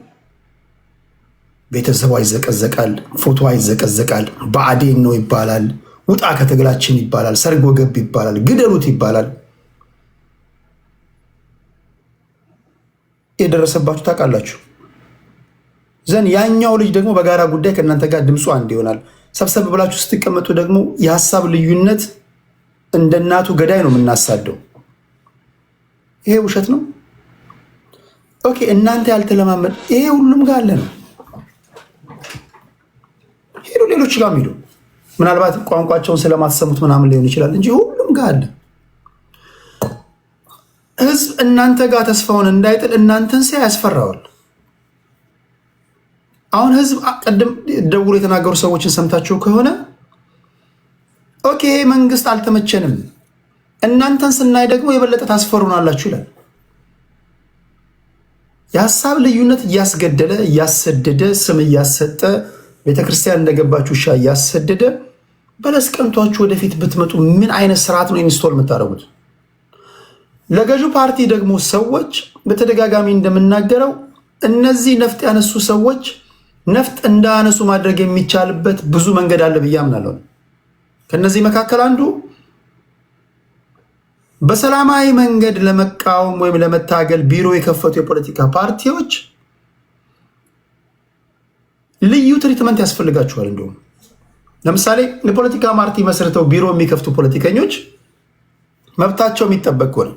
መጀመሪያ የመጫወቻ ሜዳው ተሰምሮ ከዚህ እስከዚህ ፋውል ነው ከዚህ እስከዚህ ፋይን ነው ብለህ ካሰመርክ በኋላ ያን ፋይን የሚባሉን ወይም ደግሞ ቀይ መስመር ካላለፉ በስተቀር ብትንከባከባቸው የሐሳብ ልዩነት እንዲኖር ብታደርጉ ህዝብ ግራ ቀኙን አይቶ እንዲመርጥ ብታደርጉ ነፍጥ ይዞ ጫካ የሚገባ አካል ይኖራል ብዬ አላስብም። አንደኛ ማህበረሰቡ ማኖሮ ምን አባቱ ሊሰራ ነው ጫካ የሚገባው? ይሄ እዚህ ጋር የምናደርገው ፍጭት መሀል ከተማ ላይ ቢኖር በሰላማዊ መንገድ ብትፋጭ ይሄ አእምሮ እንደጎደላቸው ይሄ ፍለጠው ቁረጠው እንትን ነው ምናምን የሚለውን ትተን ማለት ነው። ማንም ፖለቲከኛ ብሔርን የመሳደብ ግለሰቦችን የመሳደብ ወይ ጥላቻና እልቂት የማይሰብክ እስከሆነ ድረስ ሐሳቡን በነፃነት ለመሸጥ እስከ ተቋቋመ ድረስ ፓርቲ መስርቶ ጥበቃ ተደርጎለት ሳይዋከብና ሳይንገላታ ሐሳቡን እንዲሸጥ ቢደረግ ጫካ ይገባል ብላችሁ ታስባላችሁ? ይህን ደግሞ ፖለቲካ ፓርቲዎች ጫካ ወይም ደግሞ ታጣቂዎች ጫካ እንዳይገቡ የአንበሳውን ድርሻ መወጣት አለበት መጫወት አለበት ብዬ ማምነው እኔ ጀቱንም በጀቱንም የያዘው መንግስት ነው ብዬ ነው ማስበው። ጃንሆይ ከስልጣን ከወረዱ በኋላ ወርቃማ እድል በእጃችን ነበር። ደርጎች ከሶስተኛ ክፍለ ጦር የመጡ ሰዎች ደርጎች ምህዳሩን አስፍተው ቢሆን ኖሮ ዛሬ እዚህ መውጫ አጣ ዙሪት ውስጥ ባልገባን ብዬ አምናለሁ።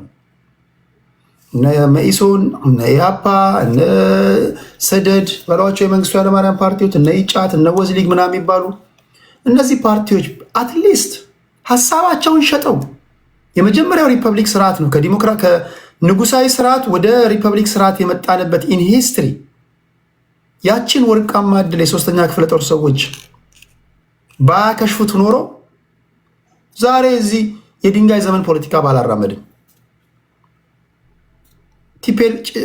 ሌሎችም ጫካ ባልገቡ ነበር። እንዳሉት እኛ ለኢትዮጵያ ሕዝብ አደራ አለብን። ስልጣኑን ወይም ደግሞ ፖለቲካው ለፖለቲከኞች ሰጥተን እኛ ወታደሮች ነን ወደ ካምፓችን እንመለሳለን ብለው ለኢትዮጵያ ሕዝብ እንደተናገሩት ያኔዎቹ እና አጥናፉ አባተ እንደ መንግስቱ ኃይለማርያም ይሄን አድርገው ቢሆን ኖሮ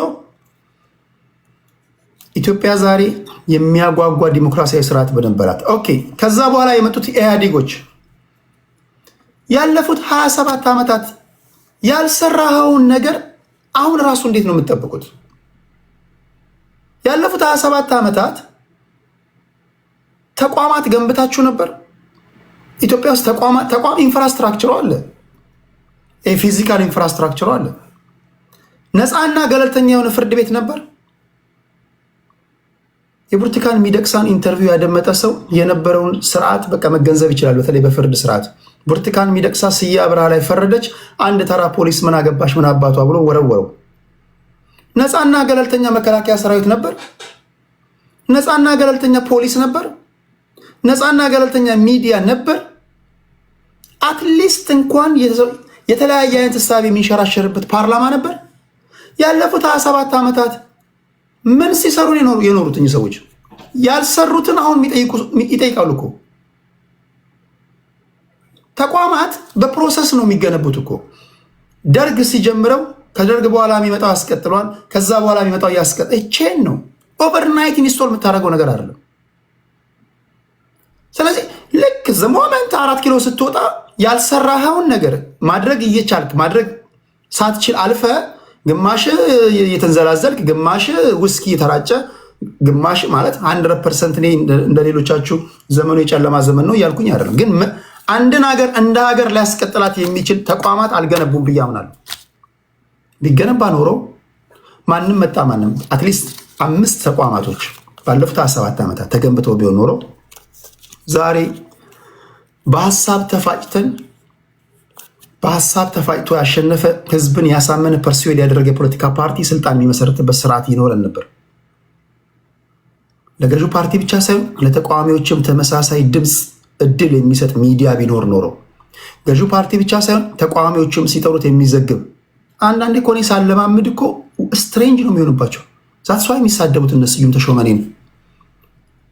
እንዴት ነው ይሄ ልጅ ለልደቱም እድል የሚሰጠው እንዴት ነው ምናምን የሚሉት እኮ ስላለመዱት እኮ ነው። ለልደቱም እድል ካልሰጠ ለአብይም እድል ካልሰጠ ሁለቱ ተፋይተው ህዝብ እንዲፈርድ ካላደረክ የአንድ ኤኮ ቻምበር ነው ማለት ነው።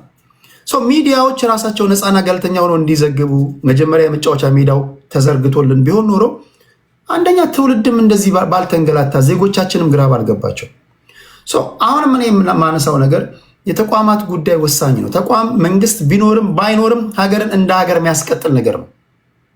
ዝም ብለህ ከአልጋ ተነስተህ በአንድ ጀንበር ይሄ የምተክለው ነገር አይደለም። ተቋም አንዳንድ ነገሮች በፕሮሰስ የሚሆኑ ነገሮች ናቸው። ለዛ ግን ተስፋ ሰጪ እንቅስቃሴ ውስጥ ነን ወይ? የተበላሹ ነገሮች ነበሩ ማድረግ ሲገባን እንዝላል ሆነን ያሳለፍናቸው ጊዜያቶች አሉ። አሁን ያ እንዴት ነው የሚስተካከለው ነው። እንደዚህም ሆኖ ግን አሁንም ያለፉ ሰዎች ይሄን አላደረጉምና አሁን ስልጣን ላይ ያላችሁ ደግሞ ኦኬ እነሱ ስላላደረጉት ብላችሁ ማለፍ የለባችሁም የሚል እምነት አለኝ። በተለይ በተቋማት ግንባታ ላይ በተለይ በፖሊስ፣ በፍርድ ቤት፣ በምርጫ ቦርድ፣ በመከላከያ ሰራዊት፣ በሚዲያ እነዚህ ላይ መስራት አለባችሁ የሚል እምነት አለኝ። እነዚህ ካሉን አብይ ኖረም ማንኖረም ሀገር ይቀጥላል። መለስ ኖረም ማንኖረም ሀገር ይቀጥላል። የምትመጡም ሰዎች ይህን ኢንስቶል ስለማድረግ ነው። ተቋማቶችን አሜሪካ የሚያሰኘው እኮ ተቋም ነው። ካናዳ የሚያሰኛት እኮ ሀገር የሚያሰኛት ተቋም ነው። ማርክ ካርኒ ሞተ ኖረ በአንድ ጀመር። ኦኬ ከሞተ አንድ ነገር ነው። አገር አትፈርስም። ዛሬ እኮ እኛ ሀገር ላይ አንድ የወረዳ ባለስልጣን እኮ በመኪና አደጋ ከሞተ እኮ እሳት ነው የሚነደው። ስለዚህ እኛም ስናወራ ግብዓት ሊሆን የሚችል ነገር ነው። ሀገራችንን እንደ ሀገር ላይ ያስቀጥል የሚችል ነገር ላይ ነው ማሰብ ያለብን የሚል እምነት አለ። ልጆች ማደግ አለባቸው። ትውልድ መቀጠል አለበት። እኛ እናልፋለን፣ ሀገር ይቀጥላል። ሀገር ሊቀጥል የሚችልበትን ነገር ደግሞ ኃላፊነት የሚሰማቸው አካላቶች ማድረግ አለባቸው። አንድ ሺህ እርምጃ ከአንድ ይጀምራል። በተለይ ግን የፖለቲካ ፓርቲዎች ከምንም ነገር በላይ እኔ እችል ልበልና ወደ አንተ እንሄዳለሁ። የፖለቲካ ፓርቲዎች ቢያንስ ምህዳሩን የማስፋት ኃላፊነት ያለበት መንግስት ነው ብዬ አምናለሁ። ጀቱንም በጀቱን የሚያዘው አካል መንግስት ነው። እነሱ ካልተንገላቱ፣ ካልተዋከቡ፣ ካልታሰሩ፣ ካልተገደሉ እነሱ በነፃነት ሀሳባቸውን መግለጽ ከቻሉ ኃላፊነት እንደሚሰማቸው ሆነው ታጣቂዎች ጫካ ይገባሉ ብዬ አላስብም። እኔ ከዚህ አዙሪቱ ስለመውጣት እዚህ ላይ ነው ማተኮር ያለብን ለማለት ያ ነው። ክብራትና ክብራን የሰማችሁትን ይባርክላችሁ። ወደ አንተነህ አብርሃም እንሄዳለን። 1 2 3 3 2 1 ኦኬ። አንተነህ ይሰማል? አንተነህ ቆይ አንተነህ ኦኬ መጣል ይሰማኛል። አንተነህ ይሰማል? አዎ ይሰማኛል። ኦኬ እዚህ ያላችሁ የሚሰማችኋል። እሺ ቀጥል አንተነህ። ይሄ ምናልባት ታምር ካልተፈጠረ በስተቀር የመጨረሻ ዙራችን ነው የሚሆነው። ታምር ከተፈጠረ አንድ ዙር እንደግማለን። አንተነህ ከተናገርክ በኋላ ሌላኛው አንድ ዙር ይጠብቀሃል። ሁኔታውን አይተን ደግሞ እንትን እናደርጋለን። እሺ አንተነህ 5 ደቂቃ ነው። በጣም አመሰግናለሁ ቴዲ። እኔ ባወራ ደስ ይለኝ ነበር። አሁን ቴምር መጥተሻል? ኦኬ ተምር እኮ ዝም ስላልሽ ነው። እሺ ስራ ላይ ስለነበርኩኝ። እሺ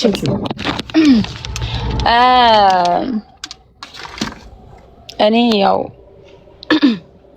የሚገርመኝ አሁን አንዳንድ እዚህ ሰዎች አሉና ማናቸውም የማይታወቁ አሁን የፋኖ ድምጽ ብሎ ያሰማ የፋኖ ደጋፊዎች ብሎ አንዳንድ በደንብ አድርገው እንኳን ስማቸውን አስተካክለው የማይጽፉ ዝም ብለው ለመታወቅ ልክ አንድ ጊዜ ኢየሱስ ክርስቶስ ነው ማርያም የኬሚሴ ሰው ናት ምናምን ያለ አንድ ሰው ነበር።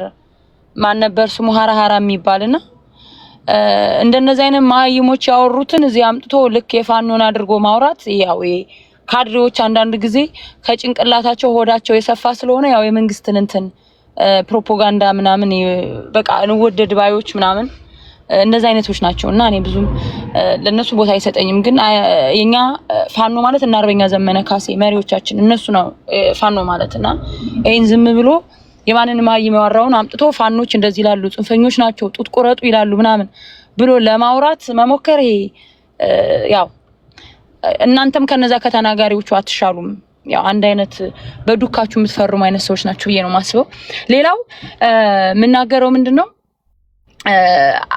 አብይ አህመድ እኔ ባለፈም እዚህ አንተ ጋር ትንሽ ተጨቃጭቀናልና ኢትዮጵያ ውስጥ እኔ መንግስት የለም ብዬ ነው ማስበው። መንግስት የለም ማለት በጉልበት ዝም ብሎ ዲክታተር ሳይመረጥ ተመርጫለሁ ኮሮጆ ሞልቶ አስቀምጦ ተመረጥኩ የዛሬ 3 ወር 4 ወር ቤተሰቦቻቸው ሙተውባቸው 40 ሲያወጡ ጥቁር በጥቁር ለብሰው ሲያገኙ በነገራችን ላይ ያቺ እና አብይ አህመድ በቃ የወረደ የበሸቀ ነው በጣም የሚያስጠላ መንግስት እንደሆነ የሚያሳየው አንድ ጥቁር ለብሳ የመጣች ሴት ሸዋ አካባቢ ነው እኛ ኢንፎርሜሽኑ ደርሶናል። እንደውም አንድ ፋኖ ከመሬት ገብቶ ነበርና ትናንትና ምንድነው ያለው መረጃውን ሙሉ ኢንተርቪው ሁሉ አድርገን መረጃለን እናመጣለን ነው ያሉትና ቤተሰቦቿ ከ4 ወር ምናምን በፊት የሞቱባትን ሴት አዲስ እንደሞቱባት አድርጋ እንድታወራ አስገድደው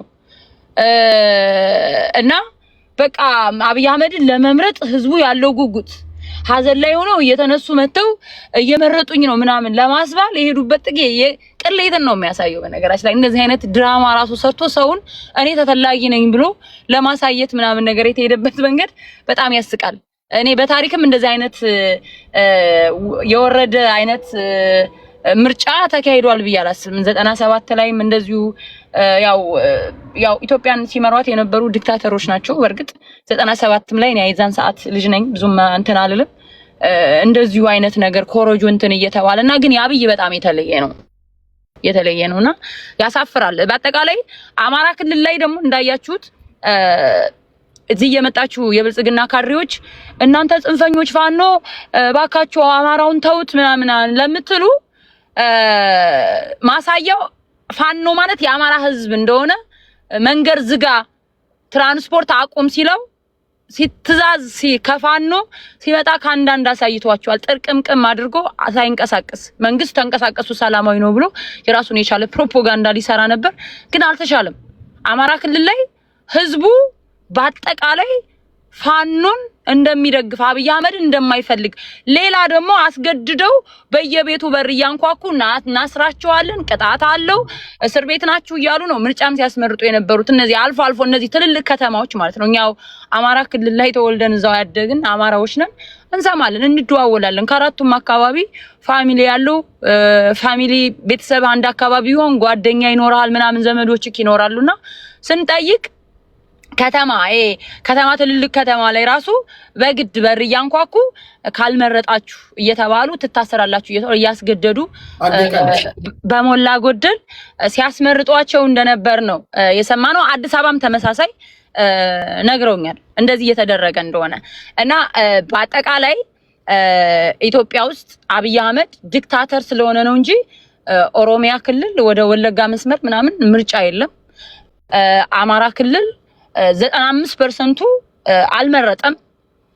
በአጠቃላይ ከ160 ወረዳዎች 140ው ላይ ጦርነት ነበር። አክቲቭ የሆነ ጦርነት በእንትኑ ማለት ነው። ስለዚህ አንዳንድ ሰዎች ደግሞ ምን አሉ አሁን እዚህ ወንድማችን አንተነህ ራቁታችሁን የቀራችሁበት ምናምን አለ። አብይ አህመድ ነው ራቁቱን የቀረው። ዓለም በጣም እየተሳለቁ እየሳቁ የዘገቡት ብቻውን ከራሱ ጋር የተወዳደረ የመጀመሪያ መሪ ያለ ተወዳዳሪ ብቻውን ተወዳድሮ አሸነፍኩ ያለ መሪ ነውና ራቁቱን ቀርቶ መሳቂያ የሆነው እሱ ነው። ሌላ መሳቂያ የሆነው የለም። ያው መሪዎቻችን እና አርበኛ ዘመነ ካሴ ለኢትዮጵያ ሕዝብ ጥሪ አቅርበዋል። በዚህ በሚቀጥለው ወራቶች በጣም ድንቅ የሆነ ነገር እናሳያቸዋለን።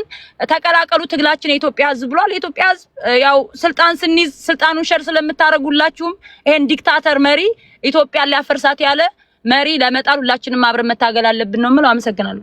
እሺ ቴንክ ዩ። ወደ አንተነህ እንሄዳለን። አንተነህ 5 ደቂቃ። አመሰግናለሁ ቴዲ። ዋናው ነገር ምንድን ነው? ኢትዮጵያ ውስጥ ስርዓተ መንግስት በህዝብ የተመረጠ እንዲቀጥል መደረጉ ለሁላችንም ጠቃሚ ነው፣ ለህዝቡም ጠቃሚ ነው የሚል ነው። ታላቅ አገር ነው ያለን። ታላቅነታችንን ጠብቀን መጓዝ አለብን። ይህን ስንል ችግር እዚህም እዛም የለም ለማለት አይደለም። ችግሮች የሉም ያልኩበት ጊዜ የለም። የህዝብ ጥያቄ መመለስ ያለበት የህዝብ ጥያቄ መመለስ አለበት። ጊዜውን ጠብቆ መሄድ አለበት። ትጥቅ ያነሳው አካል በትጥቅ የሚመለስ ነገር እንደሌለ አውቆ ወደ ሰላም ወደ ድርድር እንዲመጣ በዚህ አጋጣሚ ጥሪ ማድረግ እፈልጋለሁ። በሰላማዊ መንገድ የሚደረግን የፖለቲካ ሽግግር እደግፋለሁ። ምርጫን በሚመለከት እኔ እንትናን ምረጡ የሚል ነገር ውስጥ አልገባውም እስካሁን። ዋናው ነው እያልኩ ያለሁት ሰላማዊ ምርጫ ይካሄድ፣ በሂደቱም ደግሞ ህዝቡ የተሻለ ነው የሚለውን ይምረጥ፣ የተመረጠውን ደግሞ ተቀብለን አምነን እንሂድ የሚል ነው። ይሄ እንግዲህ ዲሞክራሲ ሁሉም ሰው የተስማማበት ሳይሆን ማጆሪቲ የተስማማበት ስራ ላይ የዋለ የሚሄድበት አሰራር ነው እና መበሳጨት አያስፈልግም። ኢትዮጵያ ውስጥ መንግስት በመቀጠሉ ኢትዮጵያ ህዝብ መንግስት ስላለው አትናደዱ። አንዳንዶቻችሁ የኢትዮጵያ ጠላቶች የሚያደርጉትን ነገር የእነሱን ሆናችሁ ነው የምትሰለፉት እና የተገቢ አይደለም። በብልጽግናም በሉ የግለሰብም ስም ጥሩ ጊዜያዊ ነው። አገር ግን አገር ነው፣ ዘላቂ ነው፣ ዝንተ ዓለም የኖረ አገር ነው። መበተን የለበትም። እነሱ እየሰሩ ያሉት ለመበተን ነው። ሌሎቹ ሳያውቁ ነው አሁን እየተሳተፉ ያሉት እየደገፉ ያሉት ስላልገባቸው ነው። የጠላት አሰላለፍ ኢትዮጵያን የመበተን እንደሆነ አርቆ የማየት አርቆ የመመልከት ነገር ያስፈልጋቸዋል እንጂ ኢትዮጵያን እንበትናለን እያሉ እየዛቱ ቀን ከሌሊት 24 ሰዓት ዓመቱን ሙሉ እሱ ስራቸው የሆነ የሀገራቸውን የማያለሙ በሀገራቸው ላይ ምንም አይነት የልማት ስራ የማይሰሩ ነገር ግን ኢትዮጵያ ውስጥ ያለውን ተቃዋሚ የሚያሰለጥኑና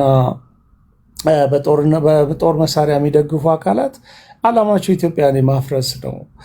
በተለይም ደግሞ በአማራ ክልል አሁን የሚንቀሳቀሰው አካል ጥያቄውን ወደ ጠረጴዛ ቢያመጣ ቢደራደር ቢወያይ መንግስት በተደጋጋሚ ጥሪ ያቀርቧል። ያንን ጥሪ ተቀብሎ በድርድር በውይይት ችግሮች ቢፈቱ መልካም ነው። እኔ በምንም አይነት ሁኔታ ውይይትና ድርድር ሁልጊዜ ቅድሚያ ሊሰጠው የሚገባ ጉዳይ ነው ብዬ አምናለሁ።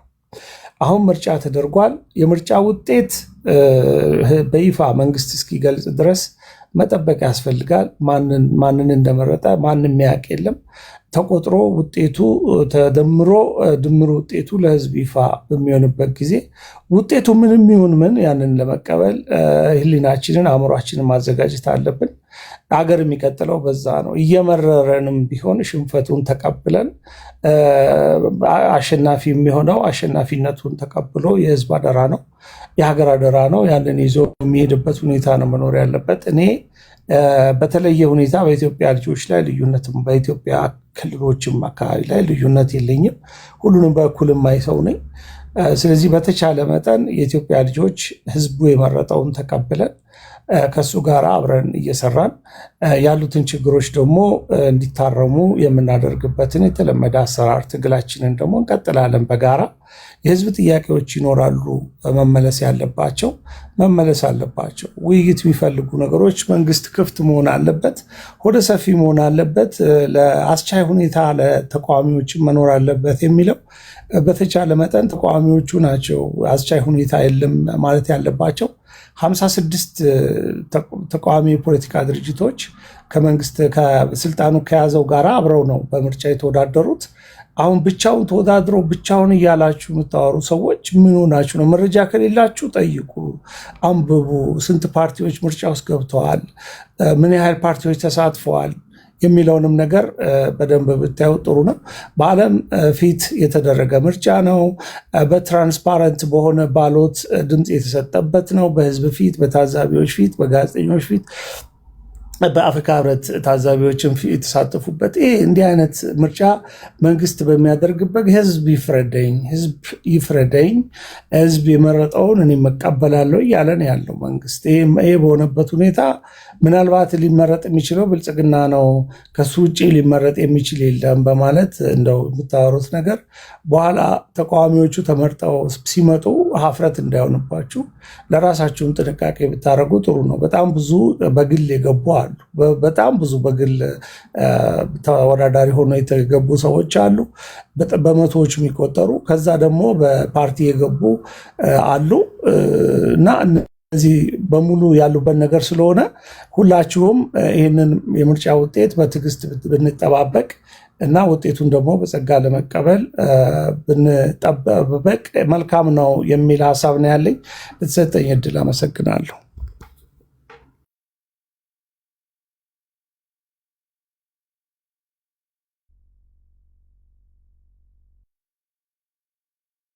ሚውት ነህ። አንድ የብልጽግና ደጋፊ ቅድም እዚህ ገብቼ እያለው በህይወቴ እንደዚህ ተጨንቄ አላቅማል ምን ነው ምናምን ስለው እግዚአብሔር ከዚህ ምርጫ ብቻ ያወጣናል፣ ትንቅንቁ ከባድ ነው ብሏል። እና ብዙዎቻችሁ የምርጫውን ውጤት እስክትሰሙ ድረስ አይ ቲንክ እየጠበቃችሁ ነው መሰለኝ። እችን ብቻ ያወጣኝ በጣም ይሄ እንደዚህ ጊዜ ፈርቻ አላቅም ምናምን ብሏል። እና አይ ዶንት ኖ በዚህ ደረጃ ነው ማለት ነው ፉክክሩ። አይ ዶንት ኖ አንዳንዶቻችሁ ለምን እንደምትስቁ አላቅም። እሺ አንተነን ከልብ እናመሰግናለን። ከአንተነህ ቀጥሎ የምንሄደው ወደ አዲስ ታይምስ ነው። እሺ ተራዬ ለፈኝ ብሏል። ወደ ኢወርልድ እንሄዳለን።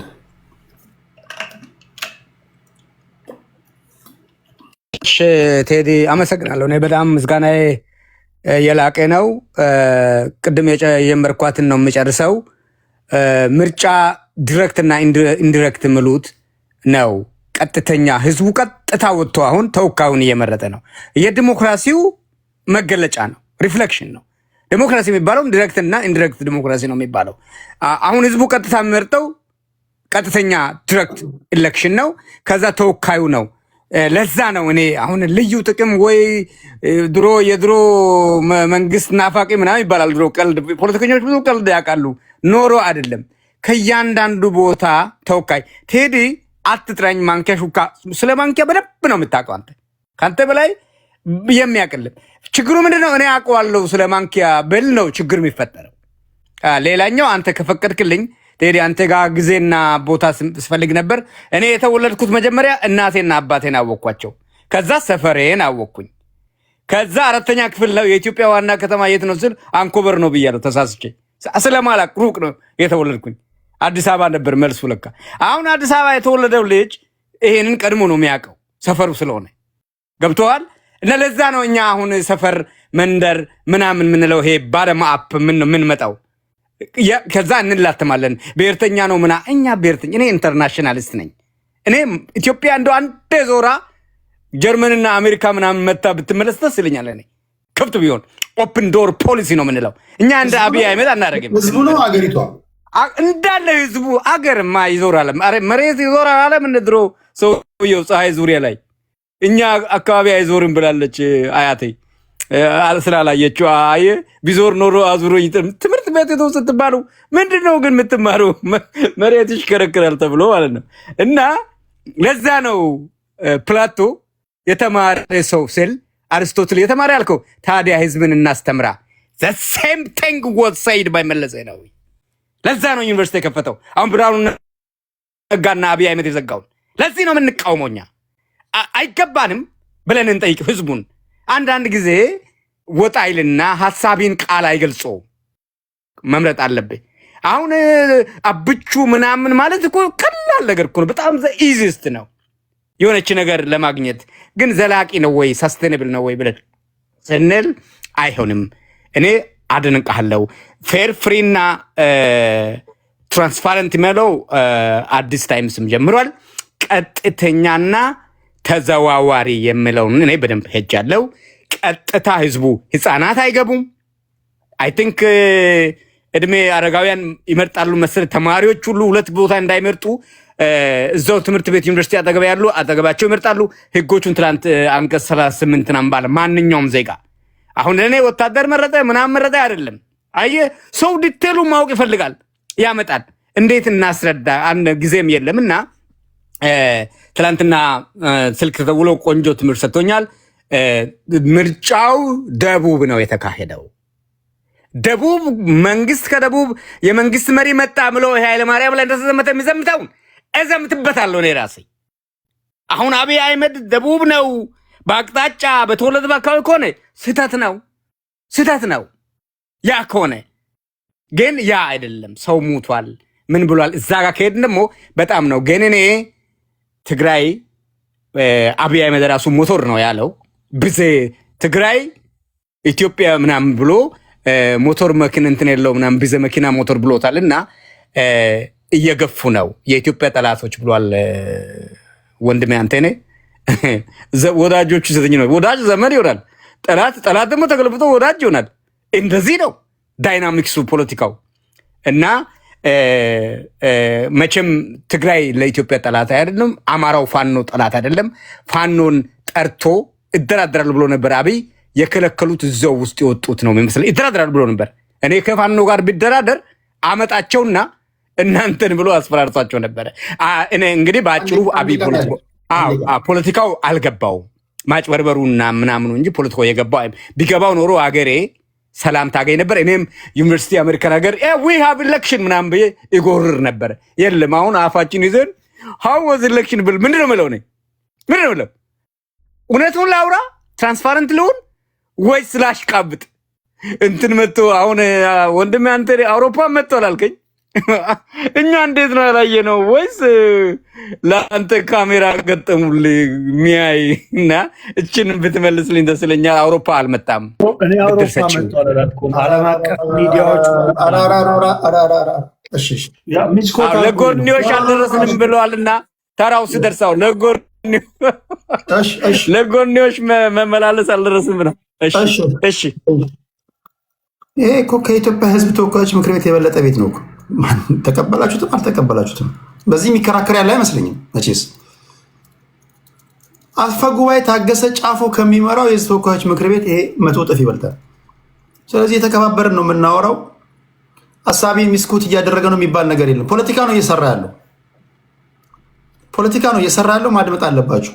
አጣማዞ ሊሰራ ይችላል፣ አቃንቶ ሊሰራ ይችላል። ምንም ማድረግ አይቻልም። እሺ ኢወርልድን ከልብ ነው የምናመሰግነው። የምንሄደው ወደ አዲስ ታይምስ ነው። ኦኬ ቴዲ ቶሎ ልጠቀም። እኔ ፕሪ ኤሌክሽን እና አፍተር ኤሌክሽን ያሉ ነገሮችን በዝርዝር ላቀርብ ነበረ፣ ግን ጊዜ ስለሚወስድ የመጨረሻውን ብቻ ላቅርብ።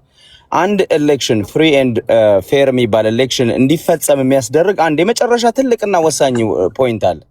የሀገሪቷ ስርዓት የጸጥታ ተቋማቶችና የጁዲሽሪው የህግ አስፈጻሚው አካል ፍርድ ቤቶች ነፃ ናቸው የሚለው ነው። ደመላሽ ገብረ መስቀል የሚባለው ሰውዬ የአብይ አህመድ አንድ ፓርቲ ውስጥ ነው ያሉት፣ ኦሮሞ ብልጽግና ነው። ደመላሽ ገብረ መስቀል ገብረ ተንሳይ በለው ምናምን ብርሃኑ ጁላ አይ አብይ አህመድ ስልጣን ተሸንፋልና ስልጣኑን ላሸነፈው ሰው ያስረክብ ብሎ ይላሉ ብሎ የሚያስብ ሰው ካለ ጅል ነው። በቃ በዚህ ይሄ ምርጫ ነው የተደረገው። አየ የኢትዮጵያ ኤታማዦር ሹም የፓርቲ ጠባቂ ነው። የኢትዮጵያ ኤታማዦር ሹም አይደለም። የኢትዮጵያ ሰራዊት የለንም። የፌደራል ስርዓት የኢትዮጵያ አይደለም፣ የፓርቲ ጠባቂ ነው። አሁን ባለው ስርዓት ፍርድ ቤቱ ለፓርቲ ነው የሚሰራው፣ ይታወቃል። በዚህ ስርዓት ውስጥ ዲሞክራሲያዊ ምርጫ ይዋለዳል ብሎ የሚያስብ ሰው ጅል ነው። አንደኛ ይሄንንም አደርጋለሁ ብሎ የሚናገረው መንግስት ውሸታም፣ አጭበርባሪ፣ ጨፍጫፊና ዘረኛ መንግስት ነው። ይሄ በግልጽ መነገር ስላለበት ቢኮዝ ኢትዮጵያ ውስጥ አሁን ባለው ስርዓት በብልጽግና ስርዓት ውስጥ ፌር ኤንድ ፍሪ ኤሌክሽን ሊደረግ አይችልም። ቢኮዝ መንግስታዊ ተቋማቶች ንጹህ አይደሉም፣ ፍሪ አይደሉም፣ ለህዝብ የሚያገለግሉ አይደሉም፣ ነፃነታቸውን አላወጁም። ገብተዋል። ይሄ ነው የምርጫ ቦርድ ነፃ አይደለም። የምርጫ ቦርድ ይኸውላችሁ አንድ ማሳያ ልንገራችሁ። ምርጫ ቦርድ አማራ ክልል 8 ጣቢያዎች ብቻ ናቸው መመረጥ የማይቻልባቸው ካለ በኋላ ዛሬ መጥቶ ምን አለ? 140 ጣቢያዎች አለ በሀገር ደረጃ ማለት ነው። እንግዲህ ሙሉ ኦሮሚያ ክልል አለ፣ እግዚአብሔር ያሳያችሁ። ኦሮሚያ ክልል ሙሉ ለሙሉ 90% ይደረጋል ካለ በኋላ 140 የምርጫ ጣቢያዎች አልተደረጉም ብሎ ዛሬ አወጣ። አሁን ይሄ ምን ማለት ነው? ይሄ ዳታ ሳይኖረው አይደለም። አሁንም እያጭበረበረ ነው። አሁንም የሚሰጠን መረጃ ውሸት ነው። ባይዘው ይኸውልህ መንግስት ትዝ የሚላችሁ ከሆነ ወዳጆች አንድ ነገር ልንገራችሁ። የኢትዮጵያ ህዝቦች ዳንኤል ክብረት መንግስት የአብይ አህመድ አጭበርባሪው መንግስት ዳንኤል ክብረትን ወደ ስልጣን ሲያመጣው ምን አደረገ? አዲስ አበባ ላይ እሱ የሚወዳደርበት ጣቢያ ላይ የሚወዳደር ሰው አላቀረበም። አሁን ባለው ምርጫ ላይ የዓለም መንግስታት ይሄንን አጭበርባሪ የብልጽግና መንግስት አንቅረው ስለተፉ ምንድነው አብይ ያሰበው? አብይና ጀሌዎቹ ያሰቡት ምንድነው? ያለ መንግስታት 98% አሸነፈን ስንል ስቃውብናል። አሁን 40 መቀመጫ 40 ወንበር በሀገር ደረጃ ለተቃዋሚዎች እንለቃለን ብለው አስበው 40 ጣቢያዎች ምንድነው 40 ወንበሮች ላይ 40 የምርጫ ቦታዎች ላይ አልተወዳደሩም። መራጭ ምንድነው የሚወዳደር ሰው አላቀረቡም። ያ ማለት ምን ማለት ነው? 45 ፓርቲዎች አሉ ብለዋል። ከ45ቱ እንደ ኢዜማ ተላላኪ የሆኑ ሰዎችን መልምለው ይሄው ተቃዋሚዎች ገቡ። 45 ሰዎች እኮ ገቡ። ትናንትና 5 ሰዎች ነበሩ፣ እነ ብርሃኑ ነጋ ነበሩ፣ እንደዚህ የሚባል ሰው ነበረ። ዛሬ ግን 40 ተቃዋሚ ገባበት ፓርላማው የሚል ጨዋታ ይዘውልን ይመጣሉ። 40ዎቹ ግን አንደር ከቨር ናቸው። የብልጽግናን ዓላማ ለምሳሌ ግርማ ሰይፉን ታውቁታላችሁ። ግርማ ሰይፉ ብልጽግና ማን ነው? ኢዜማ ነው። ግን ከብልጽግና በላይ ብልጽግና ነው። ግርማ ሰይፉ አዲስ አበባ ትጥፋ ብሎ የአዲስ አበባ ህዝብ ላይ የፈረደ ነው። የአዲስ አበባ ህዝብ መጥፋት አለበት መፍረስ አለበት የሚል ነው። ቤት ንብረቱ መውደም አለበት የሚል ሰው ነው። አዳነች አበቤ ከምትለው በላይ አዲስ አበባን ህዝብ የሚጠላ ነው። እነሱን ለማስደሰት ደግሞ የማይቆፍረው ድንጋይ የለምና እንደ ግርማ ሰይፉ እንደ ብርሃኑ ነጋ ያሉ ሰዎች በብዛት 40 ሰዎች አሁን ፓርላማ ውስጥ እናያለን። አብይ አህመድ አዲስ ዜማ ይዞ የሚመጣው ሰው ይሄው 40 ሰው ብልጽግና በብልጽግና ጊዜ 40 ሰው ተቃዋሚ ፓርላማ ውስጥ ገባ የሚል ጨዋታ ይዞ ይመጣል። ከ40ዎቹ ውስጥም አጋረንቲዩ አንድና ሁለት እውነተኛ ተቃዋሚ አይኖርበትም። 30ዎቹ 40ዎቹ አብይ ያዘጋጃቸው መጫወቻዎች የብርሃኑ ነጋ አይነት ሰዎች ናቸው የሚሆኑት። እንደዚህ አይነት ድራማ ይመጣል። ሰዎች ይሄንን ጠብቁ። ደቂቃዬ በጣም ነው ሄዶ ቴዲና ደቂቃ 10 ደቂቃ ብታደርገው በዚህ ጉዳይ በጣም ወሳኝ ነበረ። ግን እና ምንድነው እያልኩ ያለሁት አሁን ብልጽግና ነፃ ፍሪ ኤንድ ፍሪ ኤሌክሽን ኢትዮጵያ ውስጥ ሊያደርግ አይችልም። ባህሪው አይፈቅድለትም። እኔ አንድ ነገር ቴዲ ልበል። ወያኔዎችን 27 ዓመት ፍሪ አልነበረም ምናምን ብለው ወቅሳል እና በአንድ ናይት ምናምን ተደጋግሞም ይነገራል። እዚህ ቤትም ሌላ አብይ አህመድ በአንድ ኦቨርናይት ስርዓት ገንብቷል። የሚፈልገውን ነው የገነባው፣ ግን ዲሞክራሲያዊ አይደለም። ኦቨርናይት ጭቆና ገንብቶብናል። ኦቨርናይት ከቲፒኤልኤፍ ጭቆና ወደ ኦሮሞ ብልጽግና ጭቆና ወስዶናል። ኦቨርናይት ነው የወሰደን።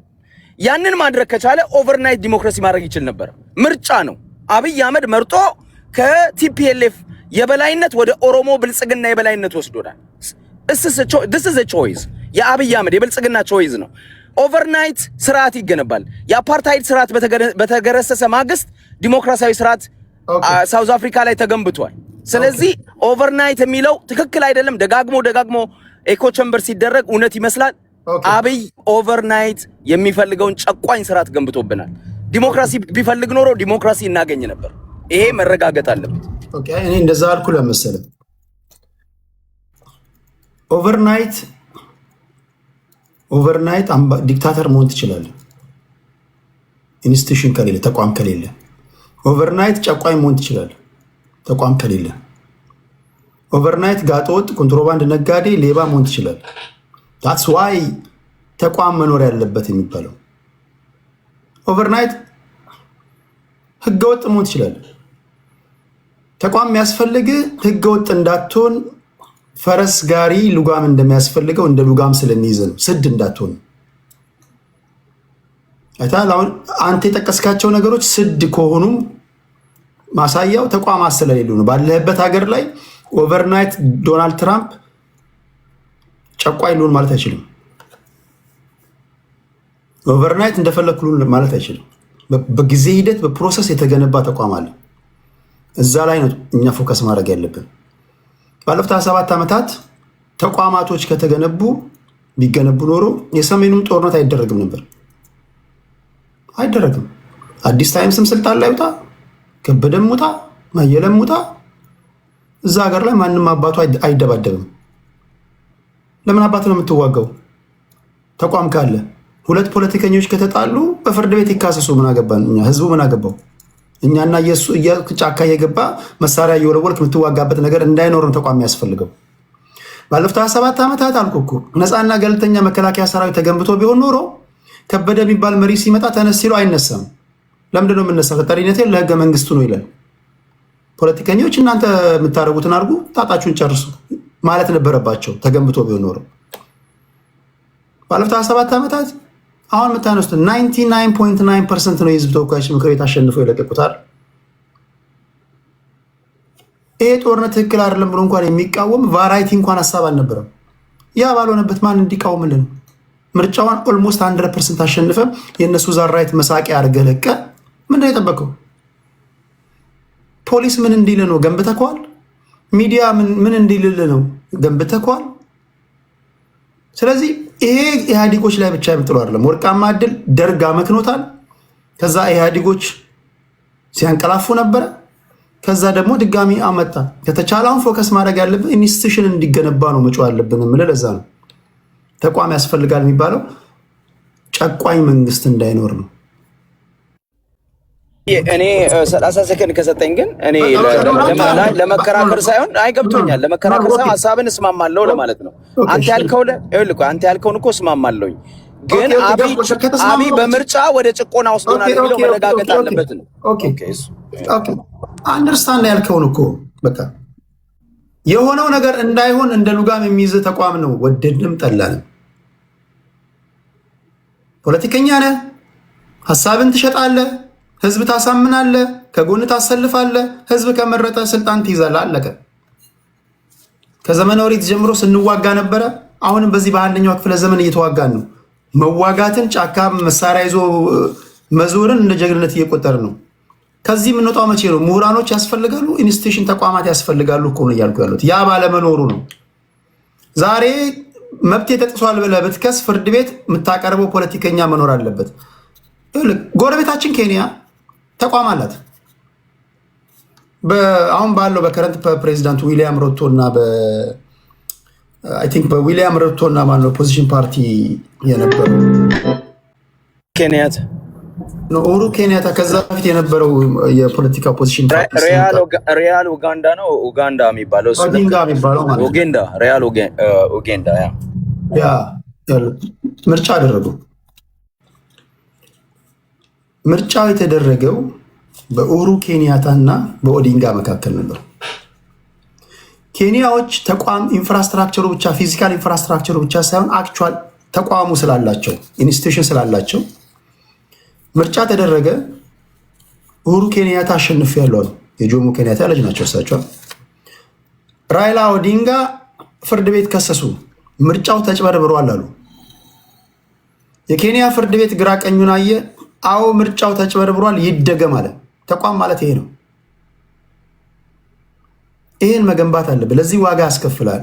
ግራ ቀኝ አይቶልህ ለአንተም ለጠቅላይ ሚኒስትሩም ሳያደላ እኛ ጋር ባለፉት 27 ዓመታት ያልሰራኸውን ምንድን ነው የምጠበቀው ነው ጥያቄ። ተቋም ማለት ይሄ ነው እና በዚህ አውድም ይሄንንም ከግምት እያስገባለ ማለት ያለው ሚዲያ ዛሬ ጋዜጠኛ እኮ እንዲዘግብልህ እኮ ኢቲቪ ላይ ሄደ ኢቲቪ ማስተላለፍ የሚፈልገው ነው የሚያስተላልፍልህ። ለምንድን ነው ቫራይቲስ ኦፍ አይዲያ እንዲሸራሸር በዛ መንገድ አልተገነባማ። ያልገነባውን ኬታ ምቶ ጋዜጠኛው ይዘግብልሃል። የብርቱካን ሚደቅሳን ኢንተርቪው ያየ ሰው ብርቱካን ሚደቅሳ ስዬ አብርሃን ፓርቲው ገመገመው። እሷ ነበረች ዳኛ። ግራ ቀኙን አየች። የዋስትና መብቱን ጠበቀች። ይፈታ ተባለ ስዬ አብርሃ። አንድ ተራ ፖሊስ ነው ዞር በይ አንቺ ምን አገባሽ ብሎ ሰውየውን እንዲያሰረው ማለት ነው። ባለፉት 27 ዓመታት አንድ ተራ ፖሊስ የፍርድ ቤት ዳኛ ውሳኔ በሚያስቀለብስበት ሀገር ላይ ተሸጋግረህ መተህ ኦቨርናይት ምንድነው የምጠብቀው ነው እኮ። ጀስት ሎጂካል መሆን አለብን ለማለት ያለው እንጂ ብታነሱ ጥያቄ ትክክል አይደለም ለማለት ፈልጌ አይደለም። የሆነውን እንዳልሆነ እሺ፣ ተቋማት ላይ ማተኮር አለብን ለማለት ያለው። ከአዲስ ታይምስ ቀጥሎ የምንሄደው ወደ ባኒ። አቤት ቴንኪው ቴዲ፣ በጣም ደስ ብሎኛል። ቴዲ ግን አንድ ሀሳብ መነሳት ያለበት ነገር ምንድን ነው መሰለ፣ አብይ አህመድን ብቻ ተጠያቂ ማድረግ ልክ ነው ብዬ አላምንም። ለምሳሌ ሁልጊዜ አሁን ሚዲያ በከፈተ ቁጥር ጨፍጫፊ ጨፍጫፊ ጨፍጫፊ ካልክ አንተ በሄድክበት ኤሪያስ ምን እያረክ ነው? ዘሪቨርስ እኮ ነው እያረክ ያለው። የተቋቋሙት ተቋማት ላይ ወይም ደግሞ ያሉት ተቋማት ላይ ግን ሀሳቦችን እያያዝን ብንከራከር አብይን እኮ ለማስወረድ አንድ ቀን እኮ ያበቃል። አንድ ቀን እኮ በቂ እኮ ነው። ለምሳሌ ጋዜጠኛውንም እንትን ልውሰድልህ፣ ዶክተር ብርሃኑ ልውሰድልህ። ዶክተር ብርሃኑ ስንት ስቴጆችን አልፎ እዚህ እንደመጣ እናውቃለን። እሱንም እንሰድባለን። ወደዚህ አገር ገብቶ በልቶ የወጣን ሁሉ እንሰድባለን። ሚዲያ ላይ የወጣውን እንሰድባለን። ሐሳብ ይዞ የመጣውን እንሰድባለን፣ ምሁሩን እንሰድባለን። ታዲያ አብይ አህመድ እኛን አምኖ እንዴት አድርጎ ነው ፍትሃዊ ነገር ሊያመጣ የሚችለው? አንዳንዴም እኮ እንደ ሰው እናስብ እንጂ። ለምሳሌ እኔ አሁን አንተም ጨፍጫፊ ነህ አንተ ጨፍጫፊ ነህ ማለት እችላለሁ የአንዱም ግሩፕ አባል ስላልሆንኩ። አንተ ግን ጫካ ገብተህ የማይመለከተውን የሚመለከተውን ማግተህ ትምህርት እንዳይማር ምናምን ምናምን ብላ ብላ እያደረግ ሰንበዲን ደግሞ ጨፍጫፊ ማድረግ አትችልም። ገለልተኛ የሆኑ ሰዎች ተው አትጨፋጨፉ ብለን ብንቃወም፣ ለምሳሌ ቴዲ አሁን አንተም ጨፍጫፊ ነህ አንተም ጨፍጫፊ ነህ አንተ ገዳይ ነህ አንተ ገዳይ ነህ ብትል ያምርብሃል።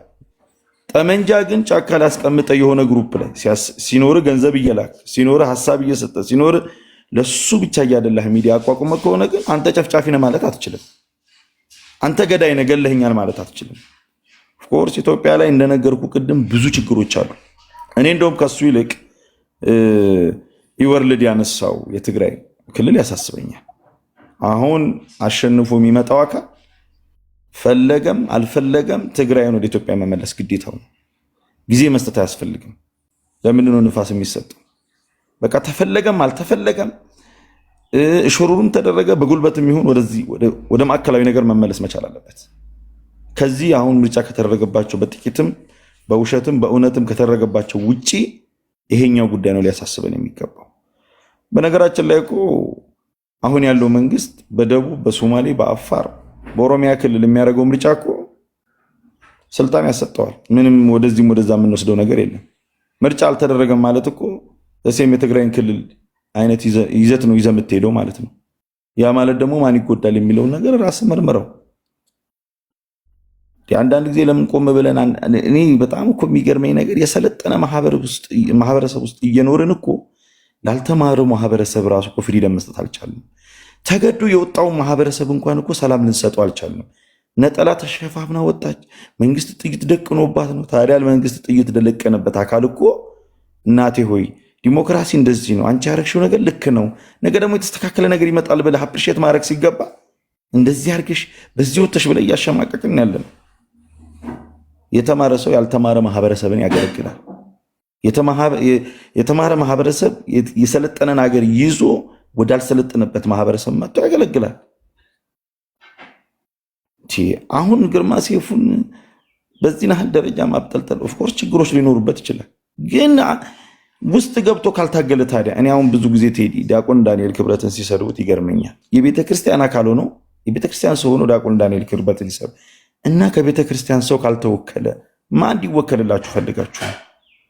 በሚያነሳው ነገር ላይ መከራከር ያባት ነው። ጠቅላላ ግን ሰውየውን በቁሙ መስደብ ግን ጤነኝነት አይደለም። ለዚህ ነው እኮ አብይ አህመድም አንዴ በካልቾ አንዴ በቴስታ ያው ከሆነ ማለት ነው እውነትም ከሆነ እናንተ ተቀበሉት፣ ግን የሚያደርገው ማለት ነው እንዳታምኑም የሚያደርጋችሁ ግን ትክክለኛ ነገር ስታደርግ አብይ አህመድ እንደዚህ ሰርቷል፣ ይሄንን ደግሞ አጥፍቷል፣ በዚህ ላይ ነው መከራከር ያለብን ስትል እሱም ትረስት ያደረገህና ና እባክህ ይልሃል። ልክ መጀመሪያው ሰሞን እንደሆነው አሁን ግን ዊዝን ዴይ ዲክታተር ሆነ የምትለው ስራህ እኮ ነው። ስራዬ ነው ሰው እንዳያምንኝ የሚያደርገኝ። እኔ ግን አንድ ሰው የሚሰራውን ስራ ሳከብርለት መጥፎ ከሆነ ይሄ እኮ ልክ አይደለም ስለው ነው ሰው ሊያቀርበኝ የሚችለው።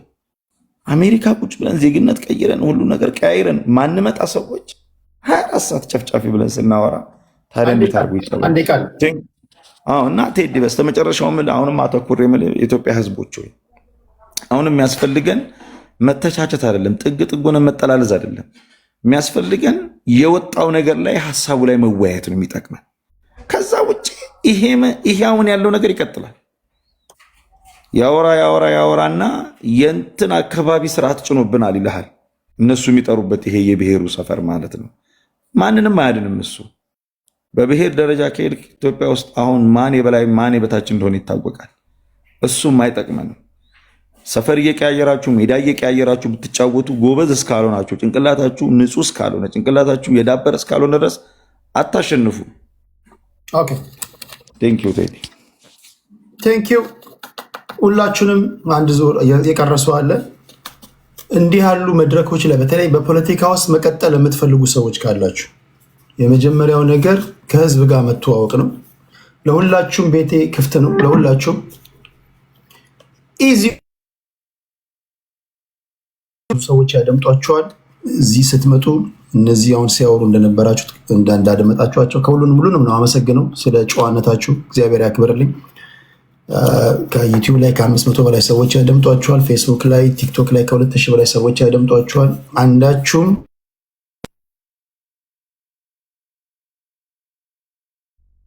አንዳቸውም አጸያፊ ንግግር ሲናገሩ አልሰማችሁም። ከልብ ነው ማመሰግነው። ይሄ መቀጠል አለበት። ነገም ከነገ ወዲያ መታችሁ ፖለቲካ ሀሳባችሁን መሸጥ ለምትፈልጉ ሰዎች በዚህ አውድ ነው። አስሎንጋስ እናንተ ትሁት እስኮናችሁ ጨዋ እስኮናችሁ በፖለቲካ ቋንቋ የምትገልጹ እስኮናችሁ ይሄ ቤታችሁ እንደሆነ ማወቅ አለባችሁ ለማለት ያህል ነው። ባኒን እናመሰግናለን። ኢወርልድ አውርቷል። አዲስ ታይምስ አውርቷል። አይ ቲንክ ተምር ናት መሰለኝ። ቴምር ለማውራት ሬዲ ነሽ? አዎ ሬዲ ነኝ። ቴዳ የደወላችሁ ሰዎች የደወለ ሰውዬ ማን ነበረ? እዚህ ጋር አስገባህ ነበረ። ከደወሉ አስገባችኋል። አንድ ሰው ነበር የደወለው። እሺ የእናንተንም የስልክ አስተያየት እዚህ እያደመጣችሁ ነው። ጸጥ ብላችሁ እዚህ ስቴጅ ላይ ላሉ ሰዎች አንድ ስልክ መጥቷል። አንድ እስኪ ደግሞ ከሰፊው ማህበረሰብ ደግሞ እንቀበል። ጤና ይስጥልኝ። ሄሎ ይሰማል። እሺ በምናነሳው ጉዳይ ላይ ሀሳብ ለመስጠት ነው።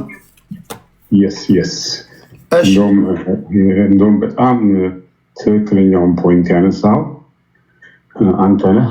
በዛ ነው እንደምገባች የፈለግኩት። አብዛኛ የሀገራችን ጉዳይ አንደኛ ኢንስቲትዩሽንን ባለመኖሩ ነው። ከኢህአዴግ ቀጥሎ ደግሞ አሁንም ያሉ ኢንስቲትዩሽኖችን እንያቸው። መጀመሪያ ጊዜ ብርቱካን ሚደቅሳ ነበሩ። አሁን እነማን ናቸው የተኳቸው? ዶክተር ዳንኤልን ማን የተካው?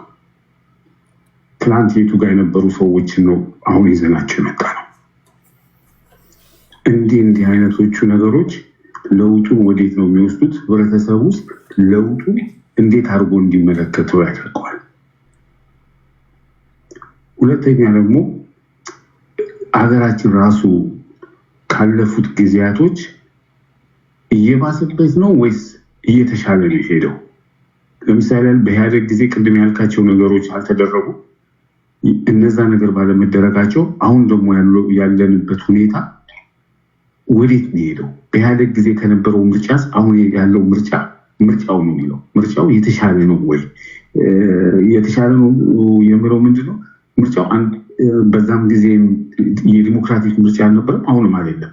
ግን አሁን ደግሞ የበለጠ ጭንቀት ውስጥ ችግር ውስጥ የሚከትበት ሁኔታ ውስጥ ነው ያለው። ወንድም አንተ ምን ይላል? ግዴለን በጸጋ እንቀበለዋለን። ማንም አሸነፈ ምንም አሸነፈ። እንደው እንደዚህ አይነት በዚህ እድሜ ያለ ሰው በእንደዚህ አይነት ወሬ ሲያወራ ያሳዝነኛል። እውነት ለመናገር እዚህ ጋር ቀርቦ እንዲህ የሚታወቅን ነገር የሚሻለው ለስርዓቱ እውነተኛውን ነገር እየነገር ነው የሚስተካከልበትን ነገር አገሪቷን አንፈልጋትም ወይ? አገሪቷን ወዴት እንድትሄድ ነው የምንፈልገው? ይሄ ነገር እኮ ቅድም እንዳልከው ሰላም አገር ውስጥ እስከልተፈጠረ ድረስ ዲሞክራሲ ፈጥረን በሰላም ለሚታገሉ ሰፊ ሜዳ እስከተሰጣቸው ድረስ በዛ በኩል ያሉትን ወደዚህ ልታቀርባቸው አችልም። ህብረተሰቡም እኮ ዲሞክራሲ ከመጣለትና የሚፈልገው መወከል ከቻለ እነሱን አይቀበላቸውም። ያሁን እኮ አማራ ክልል ያለው ፋኖ የት ነው የሚሄደው? ህብረተሰቡ እኮ ስለሚደብቀው ነው፣ ስለሚያምነው እኮ ነው ህብረተሰቡ እርዳታ ስላለው ነው እኮ የቆየው። ያ ደግሞ ለምንድን ነው? ህብረተሰቡ ያላገኘው ነገር አለ ማለት ነው። ይህንን ማመን አለብን። ሁለተኛ ደግሞ ይሄ በውጭ ማሳበብ የውጭ እንደዚህ ነው የውጭዎችን ተቀብለው ነው ምናምን። ሻዕቢያን ያኔ ድሮ እገነጠላለሁ ሲል አረቦቹ ናቸው ምኖቹ ናቸው። ምክንያቱም እነዚህ ነገሮች ተቀራርቦ ሶልቭ ጉዳዩን እንዳያድርጉ በማድረጋቸው መጨረሻ ላይ ኤርትራ እንድትገነጠለዋል። ምናልባት ኤርትራ በተለየ መንገድ በፌዴራሊዝም ልትኖር አብረን ልትኖርበት ሁኔታ ሁላ ሊፈጠር ይችል ነበር በጊዜው ማለት ነው። ዛሬም ከቲፒኤልኤፍም ጋር ያለው ከውጭ የመጣው ዋናውን ችግር ትተን ውጭ ላይ እያሳደድን የኢጅፕት ነው የፋኖ ጉዳይ ከኢጅፕት ጋር ነው የአኬሪ ጉዳይ ከአኬሪ ጋር ነው ብለን ከውጭ ጋር እያሳበብን የምንሄደው ነገር መጨረሻ ላይ የሚያመጣው አደጋ ከፍተኛ ነው። እውነተኛውን ችግር ተቀብሎ ምን እናድርግ እንደ አገር ልጅ አብሮ እኩል